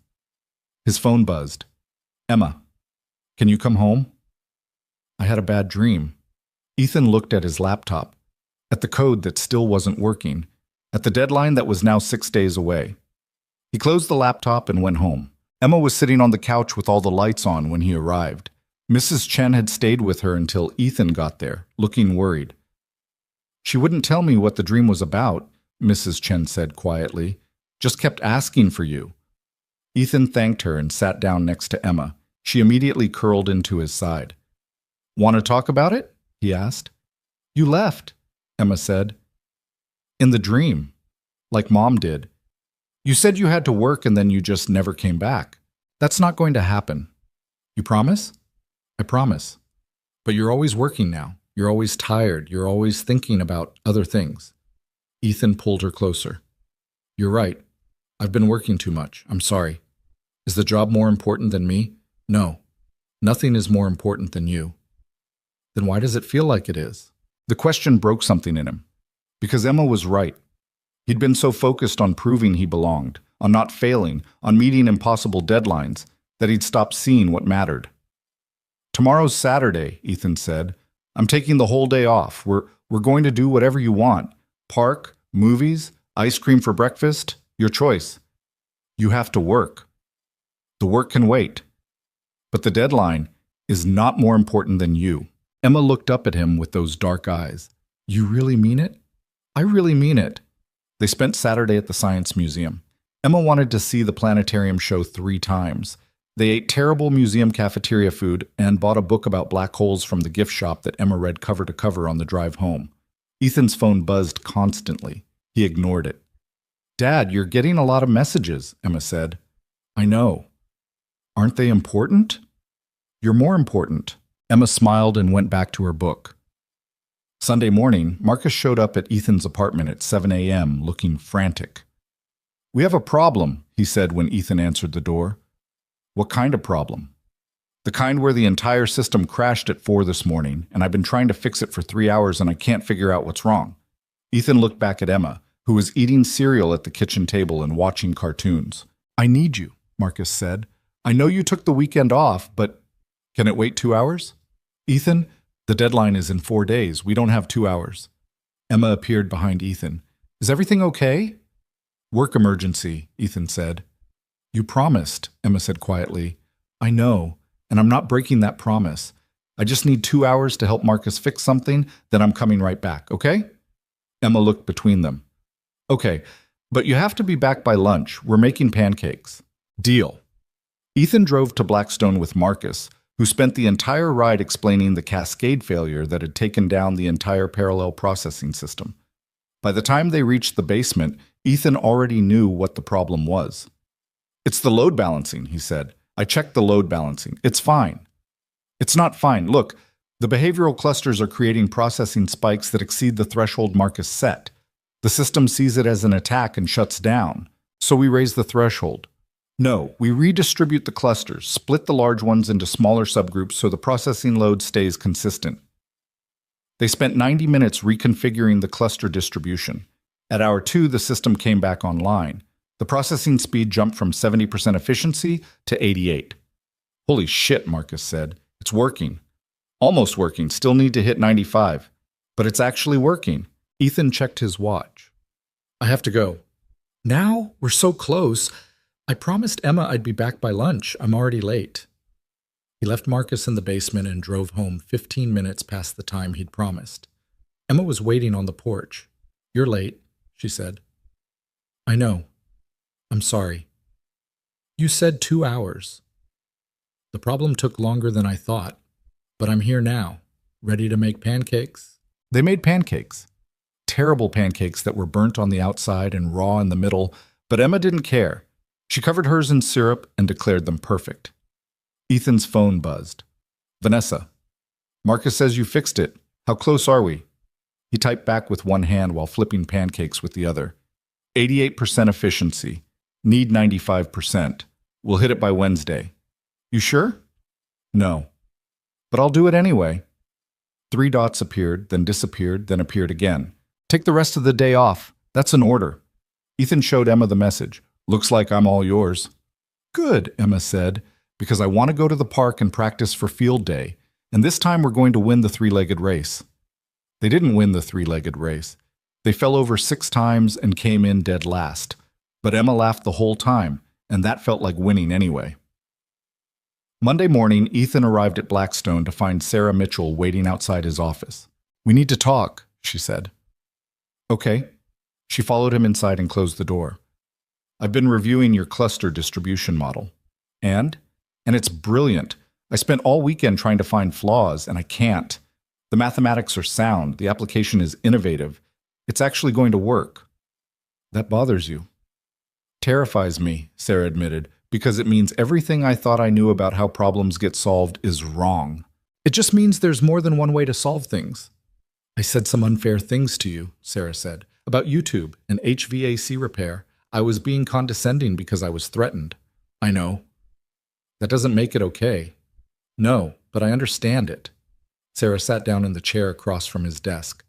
Can I ask you something? Off the record? Sure. Do you ever feel like a fraud? Like any second someone's going to realize you don't actually know what you're doing? Every single day. Really? Really. I wake up every morning convinced this is the day it all falls apart. How do you deal with that? I don't, Ethan said honestly. I just keep working and hope I figure it out before anyone notices. Sarah laughed. It was the first time Ethan had heard her laugh. I have a PhD and 10 years of experience, and I feel exactly the same way. Maybe everyone does. Maybe. Sarah stood up. I closed the betting pool, gave everyone their money back, told them it was inappropriate. You didn't have to do that. Yes, I did. And for what it's worth, I hope you make the deadline. Not because it proves me wrong, because the solution deserves to work. She left. Ethan sat in his office and stared at the closed door and thought about PhDs and YouTube videos and how everyone was scared they didn't belong. The next 3 days were a blur of coding and testing and reconfiguring. The efficiency climbed slowly, 90%, 92, 94. By Wednesday evening, they were at 94.8% and stuck. We're out of time, Marcus said. The client presentation is tomorrow morning. I know. 95 was the threshold. I know. So what do we do? Ethan stared at the monitors showing processing speeds that were so close to perfect, but not quite there. We present what we have. Vanessa's not going to accept that. Vanessa doesn't have a choice. Marcus ran a hand through his hair. You know what she's betting on this, right? It's not just money. It's her reputation. The company's reputation. If this fails, it's not failing. It's at 95%. That's still revolutionary. 95 was the minimum. This is 94.8. Then we tell them 94.8 is the new 95. Marcus stared at him. You've lost your mind. Probably. The client presentation was scheduled for 9 a.m. in the main auditorium, the same room where Ethan had solved the original problem 3 weeks earlier, the same room where 300 people had laughed at him. This time there were only 20 people, Brisbane city officials, Blackstone investors, Vanessa and her executive team, and Ethan standing at the front with a laptop and a knot in his stomach that felt like it might kill him. Mr. Carter, the lead Brisbane official said, we understand you've developed a solution to the integration issues that have plagued this project. Yes, sir. We'd like to see it. Ethan pulled up the system demonstration. For the next 40 minutes, he walked them through the parallel processing architecture, the behavioral clustering algorithms, the load balancing protocols. He showed them real-time processing data, showed them how the system handled peak load stress tests, showed them everything except the final efficiency number. Impressive, one of the officials said. What's your efficiency rating? Here it was. The moment where everything either worked or fell apart. 94.8%, Ethan said. The room went silent. The contract specified 95% minimum, another official said. Yes, sir. You're 0.2% short. Yes, sir. That's a failure. Vanessa stood up. With respect, that's not a failure. That's remarkable success. 3 weeks ago, this project was dead in the water. Now we have a functioning system that's revolutionized urban transportation infrastructure. 0.2% is a rounding error. It's also a breach of contract, the official said. Then write a new contract, Vanessa said, because this solution is the best chance Brisbane has at solving a problem that's been unsolvable for 5 years. You can walk away over 0.2% and spend another 5 years getting nowhere. Or you can recognize innovation when you see it. The officials conferred quietly. Ethan stood at the front of the room, trying to breathe normally and failing. Finally, the lead official spoke. We'll need to consult with our technical team, review the data. But preliminarily, we're impressed, very impressed. Does that mean you're moving forward? Vanessa asked. It means we're not walking away. Yet. The meeting ended. The officials left. Ethan started packing up his laptop with hands that shook slightly. That was closer than I'd like, Vanessa said. Sorry, I did everything I could. I know you did. She paused. 0.2%. If you'd had one more day... I wouldn't have gotten it, Ethan said. I've been staring at that number for 72 hours. 0.2% is the cap. The system can't go higher without fundamental redesign. Then why didn't you tell me? Because you needed to believe it was possible. Vanessa looked at him for a long moment. You know what I realized during that presentation? What? That I was wrong about you. Again. How so? I thought you were brilliant but reckless. Capable but inexperienced. Someone who needed guidance and management. She smiled slightly. Turns out you're just brilliant. The rest was my own assumptions getting in the way. Don't argue with me. You just sold a 94.8% solution like it was 100% and almost pulled it off. That's not engineering, that's art. Marcus appeared in the doorway. Brisbane's technical team wants to run independent tests. They'll have results in 48 hours. Then we wait, Vanessa said. Ethan went home that night exhausted and wired and convinced he'd just destroyed his career. Emma was already asleep. He sat on the couch staring at nothing until his phone buzzed. Vanessa, whatever happens, you proved you belong. Remember that. He fell asleep on the couch and dreamed about percentages and contracts and the difference between 95 and 94.8. 48 hours later, the results came back. Brisbane's technical team confirmed every number, verified every calculation, and concluded that 94.8% efficiency was not just acceptable, but exceptional. The contract was signed that afternoon. Ethan got the news while he was picking Emma up from school. Marcus called, screaming so loud that Emma could hear him from the back seat. We did it! They signed! You beautiful, crazy bastard! We actually did it! Emma leaned forward. Did you win? Ethan met her eyes in the rearview mirror. Yeah, sweetie, I think we did. The celebration happened without him. While the executive team opened champagne on the 14th floor and investors congratulated each other on backing a winner, Ethan took Emma to get ice cream. She ordered chocolate chip cookie dough and a waffle cone. He got vanilla because vanilla was safe and his brain was too tired for decisions. They sat on a bench outside the shop watching cars pass by in the early evening light.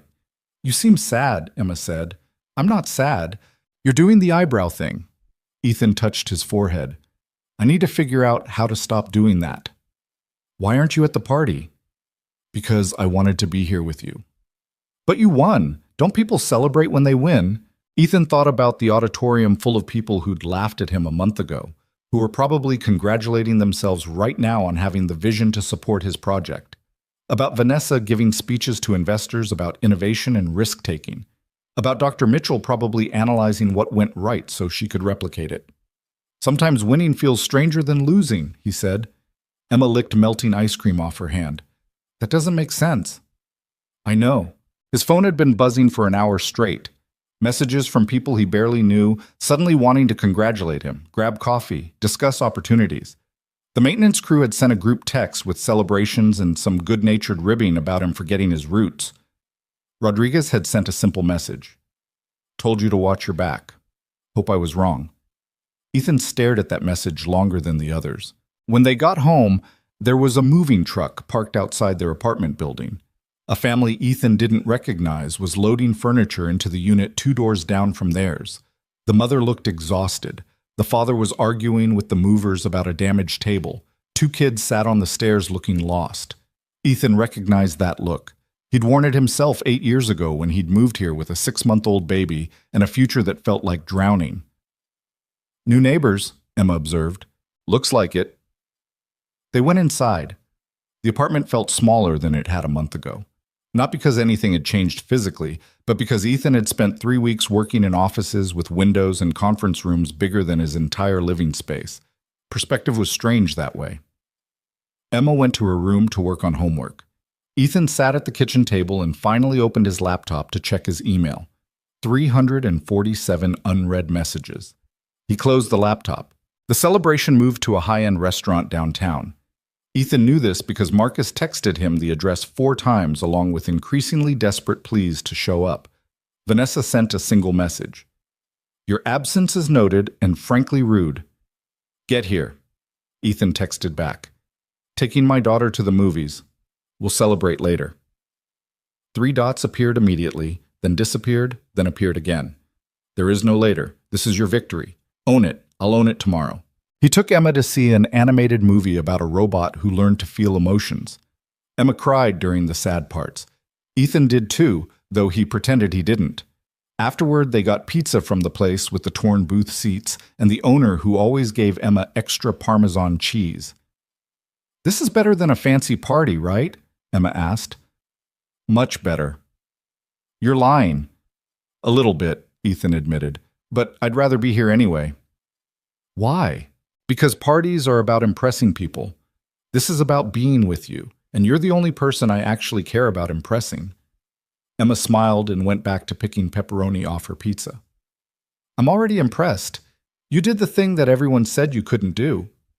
"I guess I did. So what happens now?" That was the question, wasn't it? The answer started arriving the next morning. Ethan's stock options had vested partially after the Brisbane contract signing. Marcus sent him a breakdown of what they were worth. Ethan read the number 3 times before accepting it was real. In 1 month, he'd gone from barely making rent to having enough money to buy a house. A nice house. Maybe 2 houses. He sat in his car outside Emma's school after drop-off and tried to process it. The parents dropping off kids in luxury SUVs who'd never looked at him before suddenly waved. The teacher who'd once suggested Emma might do better in a different school district smiled and asked how he was doing. People saw him differently now. He hated it. At Blackstone, the executive floor felt like foreign territory despite having worked there for a month. People congratulated him in elevators. Investors he'd never met wanted to shake his hand. Someone from PR wanted to schedule a photo shoot for the company website. Sarah Mitchell found him hiding in the maintenance basement during lunch.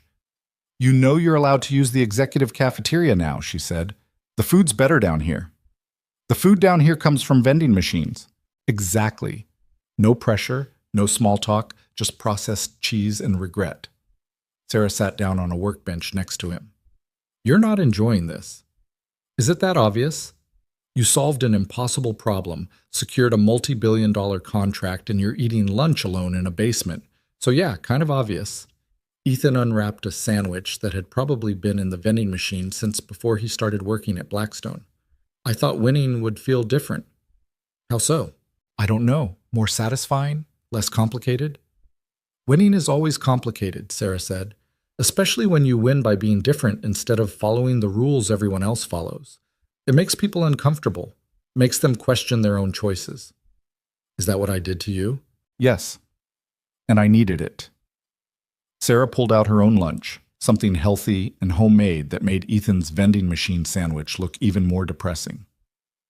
"I've spent 10 years believing success required following a specific path. Then you show up and blow up that entire belief system in 3 weeks." "I didn't mean to." "I know. That's what made it worse." She took a bite of her salad. "But also better, because it forced me to realize I'd been confusing credentials with competence, and that maybe the way I learned to solve problems isn't the only way." "You're being remarkably understanding about this." "Don't get used to it. I'm still competitive and I still think you're reckless, but I also respect what you did." Sarah stood up. "Vanessa's looking for you, by the way. Something about a new project." "Of course there's a new project. That's how it works up here. You don't get to rest on success. You get to stress about the next impossible thing." She left. Ethan finished his terrible sandwich and wondered if he'd made a mistake accepting this life. Vanessa found him 20 minutes later, still in the basement. "Why am I not surprised you're hiding down here?" she said. "I'm not hiding. I'm eating lunch." "You're hiding." Vanessa looked around at the concrete walls and exposed pipes like she was studying an alien landscape. "You know, I used to eat lunch alone in bathrooms when I was starting out. Couldn't afford the cafeteria. Didn't want people to know I was broke." "Why are you telling me this?" "Because I recognize the look you're wearing, the one that says you're wondering if you made a terrible mistake." Ethan didn't respond. Vanessa sat down across from him, somehow making a dirty workbench look like a boardroom chair through sheer force of presence. "The Brisbane project is getting attention. Other cities want similar systems. Singapore, Dubai, Toronto. We're looking at expansion that could be worth $50 billion over the next 5 years." "That's good." "It is. And it's also terrifying because the whole thing is built on your solution. If you can't replicate that success, then it all falls apart." "Then we find a different approach," Vanessa corrected. "That's the part I'm trying to learn. Failure isn't fatal. It's just expensive and embarrassing." Is there a point to this conversation? The point is I'm offering you a promotion. Vice President of Systems Innovation. Double your current salary. Full executive benefits. Your own team. Ethan stared at her. I've been here 5 weeks. And you've accomplished more in 5 weeks than most people accomplish in 5 years. I got lucky. No. You saw a problem differently than everyone else and had the courage to pursue a solution that didn't make sense on paper. That's not luck. That's vision. I don't want to be a vice president. Vanessa blinked. I'm sorry. What? I don't want the promotion. The job I have now is already more than I know how to handle. Adding executive responsibility on top of that, I'd fail. Spectacularly. You don't know that. Yeah, I do. Because I'm good at solving problems, not managing people. I'm good at seeing patterns, not navigating corporate politics. Give the VP position to someone who actually wants it. Someone who went to business school and understands how executive leadership works. Like Sarah? She'd be better at it than me. Vanessa was quiet for a long moment. You know what makes you different from every other person I've offered a promotion to? What? You're the first one to turn it down. She stood up. Fine. No VP position, but I need you to lead the expansion projects. Your own terms, your own team, your own schedule, just you doing what you do best. Which is what exactly? Solving impossible problems while everyone bets against you. Vanessa walked toward the stairs, then paused. And for what it's worth, I think you'd be a better VP than you believe. But I respect your choice. After she left, Rodriguez appeared from the machine shop. Overhead that whole conversation, he said. You were eavesdropping. These walls are thin, sound carries. Rodriguez picked up a wrench and examined it like it held the secrets of the universe. You really turned down a VP position? Yeah. You're an idiot. Probably. Why'd you do it? Because I know my limits, and I know what happens when you push past them because someone tells you should. Rodriguez nodded slowly. Your dad teach you that? He taught me a lot of things. That was one of them. He'd be proud of you, you know, what you did with Brisbane. The words hit harder than Ethan expected. He had to look away to keep his composure. Thanks. But he'd also tell you that you can't stay in the basement forever. Eventually you have to decide who you want to be. I know who I am. Do you? Because from where I'm standing, you look like someone caught between two worlds. Can't go back to being invisible. Won't step fully into being visible. That's not a sustainable position. Rodriguez left him with that thought. The expansion project started 3 weeks later. Singapore sent a team to meet with Ethan. Dubai scheduled video conferences at hours that made his sleep schedule a disaster. Toronto wanted modifications to the Brisbane system that would require months of development. Ethan built his team carefully. He brought in Sarah as lead researcher, Marcus as infrastructure specialist. 3 younger engineers who reminded him of himself. Smart, hungry, uncredentialed in ways that mattered. They worked out of Conference Hall 3, which had been converted into a permanent workspace for his team. The same room where everyone had laughed at him 3 months ago. Emma noticed the change in him. She didn't say anything directly, but her questions got sharper. You're home more now, she observed one evening. Is that bad? No, but you seem tired all the time. Managing people is exhausting. Then why do it? Because the problems I'm solving are too big for one person. Emma thought about this while working on her latest school project, something about ecosystems and food chains. Mrs. Chen says you're famous now. Mrs. Chen exaggerates. She showed me an article about you. It said you revolutionized urban infrastructure. I helped solve a transportation problem. That's not the same as revolutionizing anything. The article said you're a genius. Ethan laughed. The article is wrong. Are you, though, a genius? No, I'm just someone who sees patterns and got lucky a few times. Emma looked at him with those eyes that saw too much. Do you like your job? The question caught him off guard. That's complicated. No, it's not. Either you like it or you don't. I like solving problems. I don't like the politics that come with it. Then quit the politics part. It doesn't work that way. Why not? Why not indeed? 4 months after the Brisbane contract signing, Vanessa called an all-hands meeting. The entire company crammed into the main auditorium, the same space where everything had started. Ethan sat in the back. Old habits. Vanessa stood on stage looking like she'd conquered the world. Maybe she had. 4 months ago, this company was facing a crisis, she said. The Brisbane project was failing. Our investors were losing confidence. We were hemorrhaging money on a problem we couldn't solve. The room was silent. Then someone who worked in our maintenance department, someone we'd all walked past without seeing for 4 years, solved that problem in 20 minutes. Every head in the auditorium turned to look at Ethan. He resisted the urge to sink into his chair. That person is now leading expansion projects worth $50 billion. And in the process, he's taught me something I'd forgotten. Vanessa paused. Credentials don't equal capability. Experience doesn't equal expertise. And sometimes the person with the answer is the one nobody's listening to. She pulled up a slide. Starting next month, Blackstone Technologies is launching a new initiative. We're partnering with community colleges, trade schools, and online education platforms to recruit talent we've traditionally overlooked. People without traditional degrees, people with unconventional backgrounds. People like Ethan Carter. The applause was thunderous. Ethan felt like he might be sick. After the meeting, reporters wanted interviews. Tech journalists wanted comments.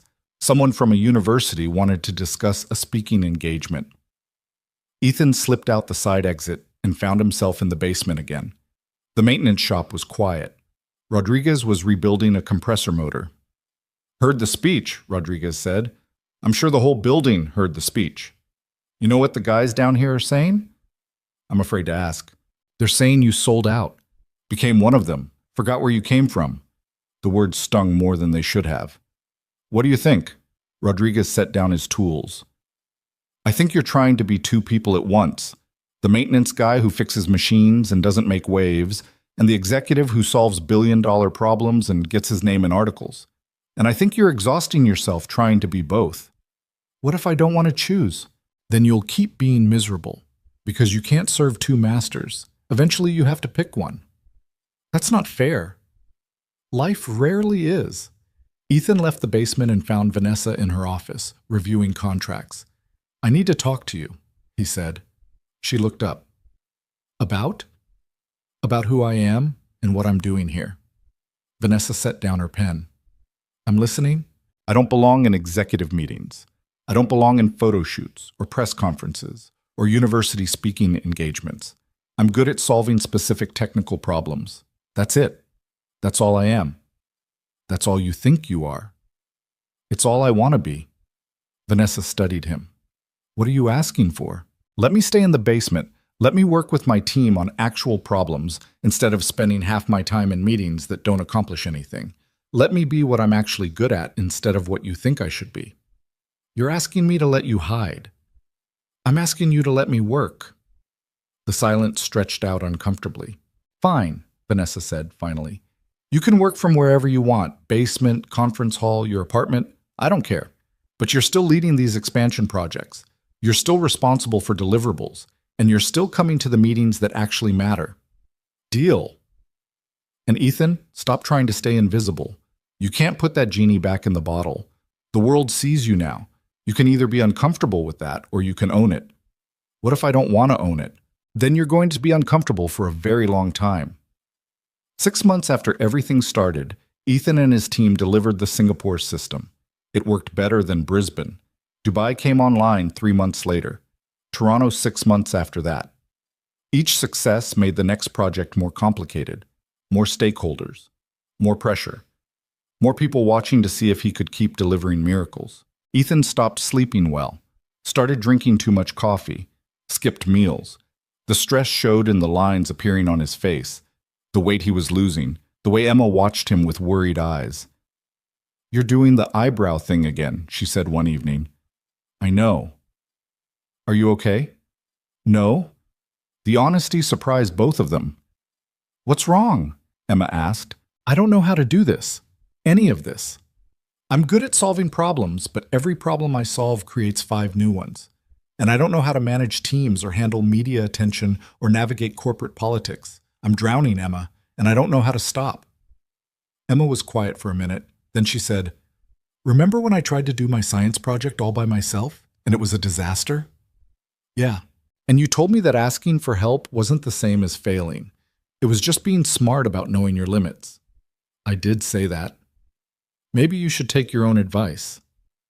Out of the mouths of 8-year-olds. The next morning, Ethan walked into Vanessa's office without an appointment. I need help, he said. What kind of help? I need someone to handle the business side of these projects. Someone who understands contracts and stakeholder management and all the things I'm terrible at. I can do the technical work, but I can't do everything. I'll assign you a project manager. I need more than a project manager. I need a partner. Someone who can handle everything I can't. Vanessa thought about it. What about Sarah? Sarah's perfect for technical leadership, but she's not suited for business management either. Then who? Ethan took a breath. What about you? Vanessa stared at him. You want me to partner with you on these projects? You're good at the things I'm bad at. Strategy, politics, managing expectations, and I'm good at the things you're bad at. Technical innovation, unconventional problem solving. I'm the CEO. I don't have time to... You spent 3 hours in a meeting yesterday discussing whether the company holiday party should be open bar or cash bar. That's not CEO work. That's avoiding the things you actually want to do. The accusation hung in the air between them. What makes you think I want to do this? Vanessa asked quietly. Because I've watched you light up every time there's a technical challenge to solve. I've seen you in strategy meetings about these expansion projects. You're happier working on actual problems than managing people who manage people who manage people. Vanessa was quiet for a long time. If I do this, it changes our dynamic. We'd be equals, partners. I know. You'd have to trust me, and I'd have to trust you. I know that too. We've been working together for 6 months, and we still barely like each other. Liking each other isn't the same as working well together. Vanessa smiled slightly. Fair point. She stood up and walked to the window. You know what the board will say? They'll say I'm abandoning my responsibilities as CEO to chase technical projects I'm not qualified for. Are you qualified? I have a degree in electrical engineering.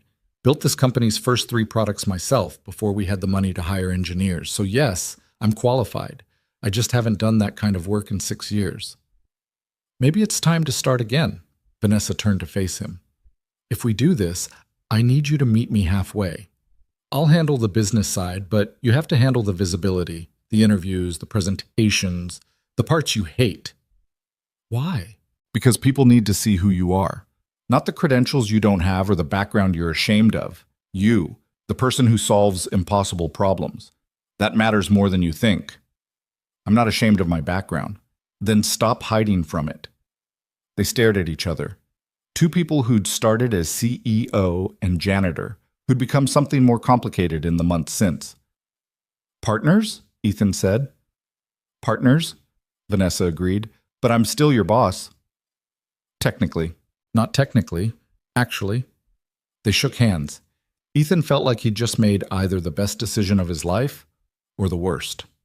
Turned out to be both. Over the next year, they built something remarkable. Vanessa handled contracts and stakeholder management while Ethan focused on technical innovation. They fought constantly about priorities, about approach to it, about everything. But they also solved problems neither could have solved alone. Dubai expansion succeeded beyond projections. Toronto became a model for other North American cities. Singapore's system was adopted by 3 neighboring countries. And slowly, without quite meaning to, they became friends. It happened in small moments. Vanessa showing up with coffee when Ethan had been working all night. Ethan explaining technical concepts in ways that made Vanessa laugh. Late-night conversations in the basement about their fathers, both dead, both mechanics in different ways, both men who'd taught their children to see the world through problems that needed solving. Emma noticed before Ethan did. You smile more when you talk about Vanessa, she said one evening. I do not. You totally do, and you do the eyebrow thing less. That's because work is less stressful. That's because you like her. She's my business partner. Dad, I'm 9 years old and I can see what you refuse to see. 9. When had Emma turned 9? The anniversary of that first night in the auditorium arrived without fanfare. Ethan was in the basement working on the Sao Paulo system when Vanessa found him. 1 year ago today, you called me out in front of 300 people, she said. I didn't call you out. I muttered to myself, and you heard it. You challenged everything I thought I knew about how success works. I was trying not to get fired. Vanessa sat down next to him. I've been thinking about that night a lot lately, about who I was and who I've become. And I was miserable. Successful, but miserable. I'd built this company into something worth billions, and I hated every minute of it. The meetings, the politics, the constant pressure to be the smartest person in the room. You don't have to be the smartest person in the room. You just have to hire the smartest people. Took me 6 years to figure that out. Took you about 6 seconds. They sat in comfortable silence. The kind of silence that only happened between people who'd stopped trying to impress each other. Can I ask you something? Vanessa said. Sure. Do you regret it? Taking this job? Leaving maintenance? Ethan thought about it honestly. Sometimes. The maintenance work was simpler. Nobody expected brilliance. Nobody watched every move. I could just fix things and go home. But I also spent 4 years invisible. And invisibility is safe, but it's also lonely. And it teaches you that your value is measured by how little space you take up. He looked at her. I don't want Emma growing up thinking she has to make herself small to be acceptable. She's lucky to have you. I'm terrified I'm screwing her up. That's how you know you're a good parent. Bad parents never worry about that. Vanessa stood to leave, then hesitated. We're having a team dinner tomorrow night to celebrate the Sao Paulo contract. You should bring Emma. To a work dinner? To a celebration. She's part of this too. She's the reason you fight so hard to succeed. The dinner was at a restaurant that didn't have torn booth seats. Emma ordered something she couldn't pronounce and loved every bite. The team treated her like an equal, asking her opinion on things, listening when she talked. Sarah sat next to Emma and spent 20 minutes explaining parallel processing using napkins and salt shakers. Emma understood it faster than most of the engineers had. Your daughter's brilliant, Sarah said to Ethan later. I know. She should consider engineering when she's older. She should consider whatever makes her happy, even if it's not engineering. Especially if it's not engineering. Vanessa gave a speech thanking everyone for their work. Then she did something unexpected. She thanked Ethan not for his technical brilliance, but for teaching her that success and happiness weren't the same thing. A year ago, I would have sacrificed anything for this company, she said. My health, my relationships, my own values. I thought that's what success required. Then Ethan showed me that the best solutions come from people who haven't sacrificed their humanity for their careers. After dinner, Ethan and Emma walked to the car. It was a new car, or new to them anyway. Certified pre-owned, with actual working air conditioning and no rust spots. Did you have fun? Ethan asked. Yeah, your friends are nice. They're colleagues. They're friends. You're just afraid to call them that. They drove home through city streets that looked different at night, familiar but transformed. Dad? Emma said. Are you happy now? The question surprised him. Why do you ask? Because you used to do the eyebrow thing all the time, and now you don't. So either you're happy or you're just tired of being worried. Maybe both. That's not an answer. Ethan thought about it honestly, about the stress and the pressure and the constant feeling that he didn't quite belong, but also about solving problems that mattered, about having a team that respected him, about Vanessa becoming someone he actually looked forward to seeing. Yeah, he said finally. I think I am happy. It's complicated and messy and nothing like I expected, but yeah, I'm happy. Good, Emma said. You deserve to be happy. So do you. I am happy. I've always been happy. You're the one who needed to catch up. They got home to find their new neighbors on the porch. The mother was trying to calm a crying toddler while the father wrestled with a broken stroller. Ethan recognized that look too. The exhaustion, the frustration, the feeling that everything was falling apart. Need help? He asked. The father looked up, surprised. You know anything about strollers? I know about things that break when you need them most. He spent 20 minutes fixing the stroller while Emma entertained the toddler. Turned out the family had just moved from across the country. New jobs, new city, no support system yet. How did you do it? The mother asked. Move here alone with a kid? Barely, Ethan admitted.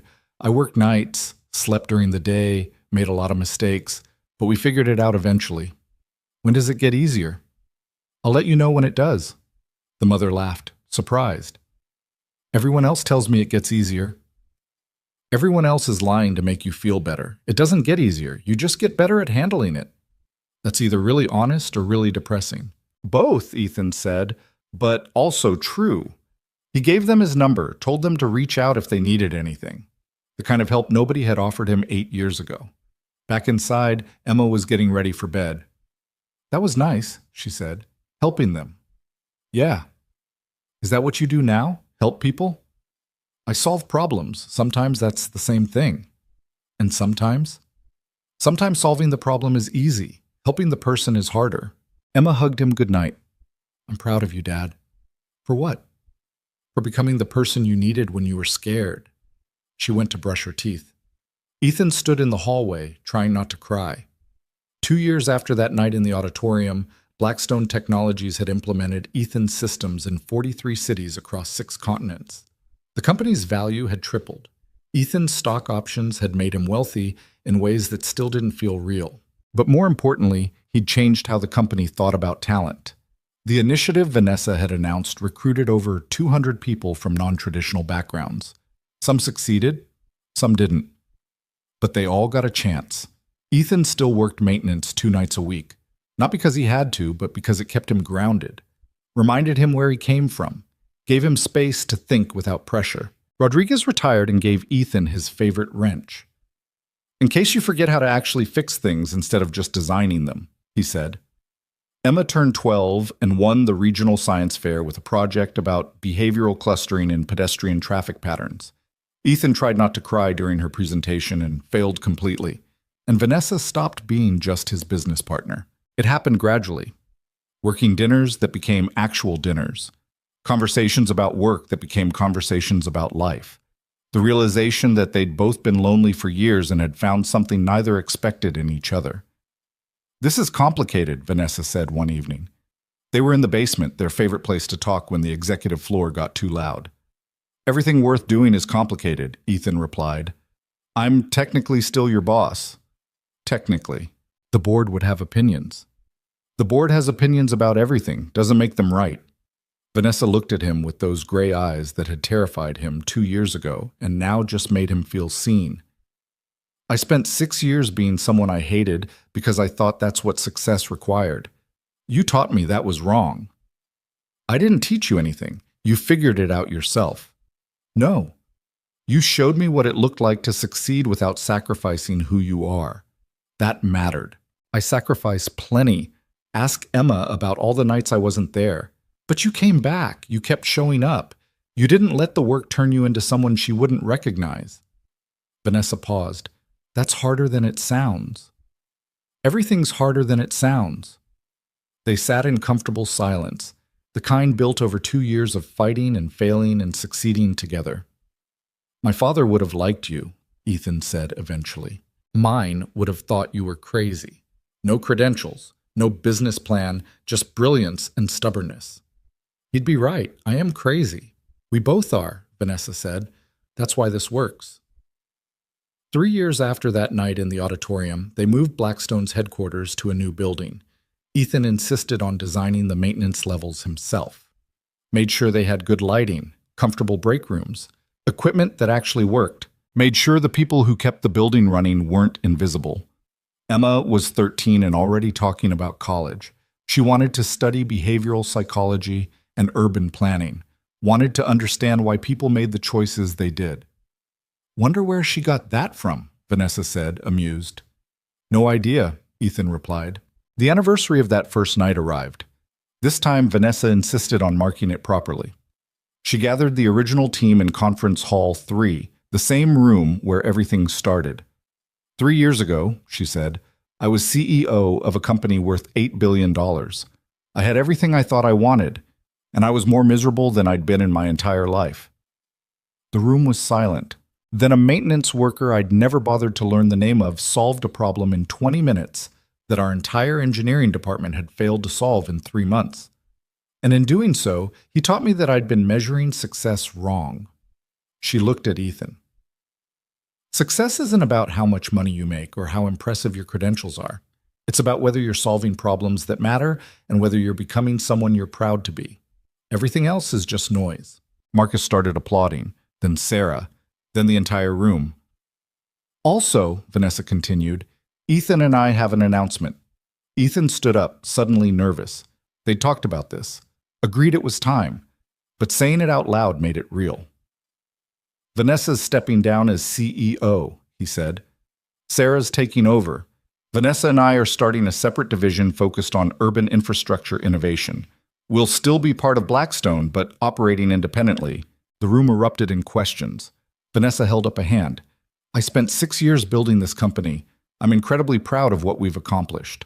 But I'm also ready to get back to actual engineering, to solving problems instead of managing people who solve problems. She smiled. Turns out I'm much better at building things than running companies. After the announcement, people congratulated Sarah, asked questions, made plans. Ethan slipped away to the basement, found his old cleaning cart still in the maintenance shop. The left wheel still squeaked. Vanessa found him there. Sentimental? She asked. Maybe. Regretting the announcement? No, just thinking about how strange it is. 3 years ago, I was invisible. Now I'm starting my own division. You were never invisible. People just weren't paying attention. That's the same thing. No, it's not. Invisibility suggests you weren't there. You were always there. We just didn't see you. Vanessa sat down next to him. That's on us, not you. They sat in comfortable silence. They're silence now. Emma asked if you were going to move in with us, Ethan said eventually. What did you tell her?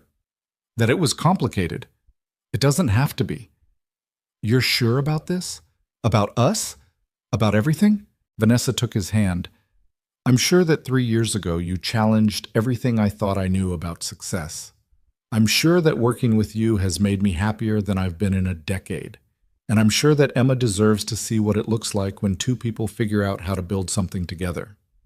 That's not exactly a declaration of love. I'm not good at declarations. I'm good at building things, and I want to build this. With you. That works, Ethan said.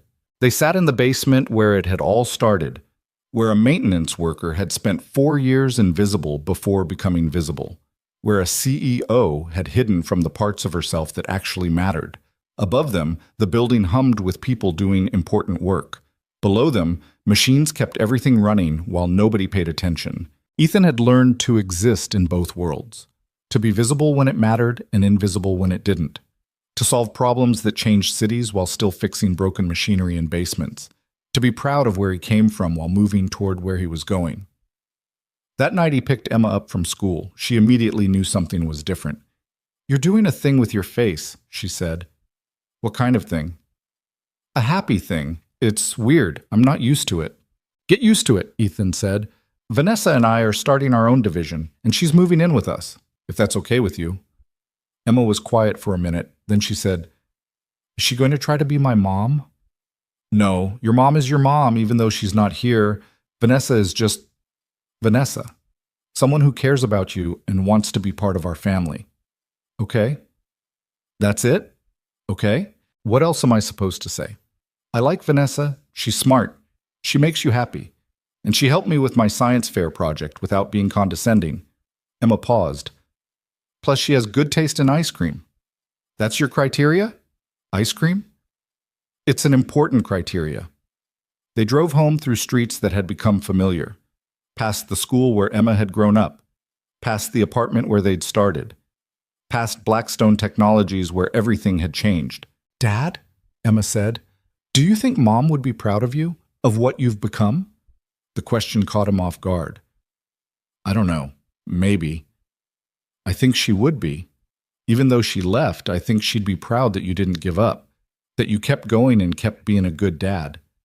I tried to be. You are. You're the best dad I could have asked for. Ethan had to pull over because he couldn't see through the tears. Emma hugged him from the back seat. It's okay to be happy, Dad, she said. You don't have to feel guilty about it.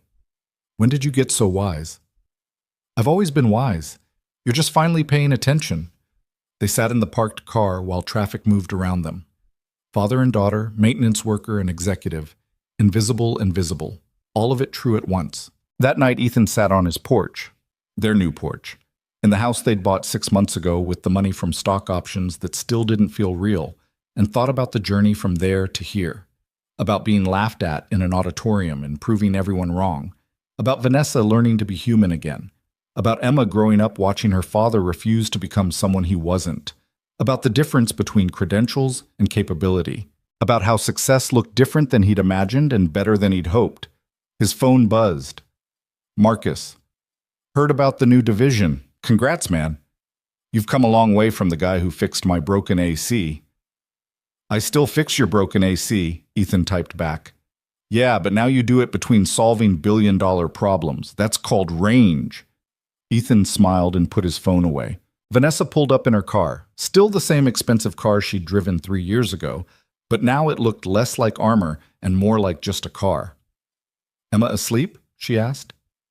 Yeah, she's excited about you moving in. Says you have good taste in ice cream. High praise, sir. The highest. They sat together on the porch watching the neighborhood settle into evening. The new neighbor's kids were playing in the yard. Someone was grilling somewhere. Normal sounds in a normal neighborhood. Do you ever miss it? Vanessa asked. The invisibility? Sometimes. It was simpler. But I think Emma was right. I've always been wise. I was just afraid to show it, afraid of what would happen if people actually saw me. And now? Now I'm still afraid. But I'm doing it anyway. That's called courage. Or stupidity. Both, Vanessa said. That's why it works. They sat in comfortable silence, building something together. Not perfect, not smooth, but real and honest, and theirs. Inside, Emma's light was still on, probably reading past her bedtime again. Ethan made a note to check on her in 20 minutes. Above them, stars appeared in the darkening sky. Below them, the foundation of their house held steady. And somewhere between invisible and visible, between maintenance worker and executive, between who he'd been and who he was becoming, Ethan Carter finally felt like himself. Complicated, messy, imperfect, but enough, more than enough.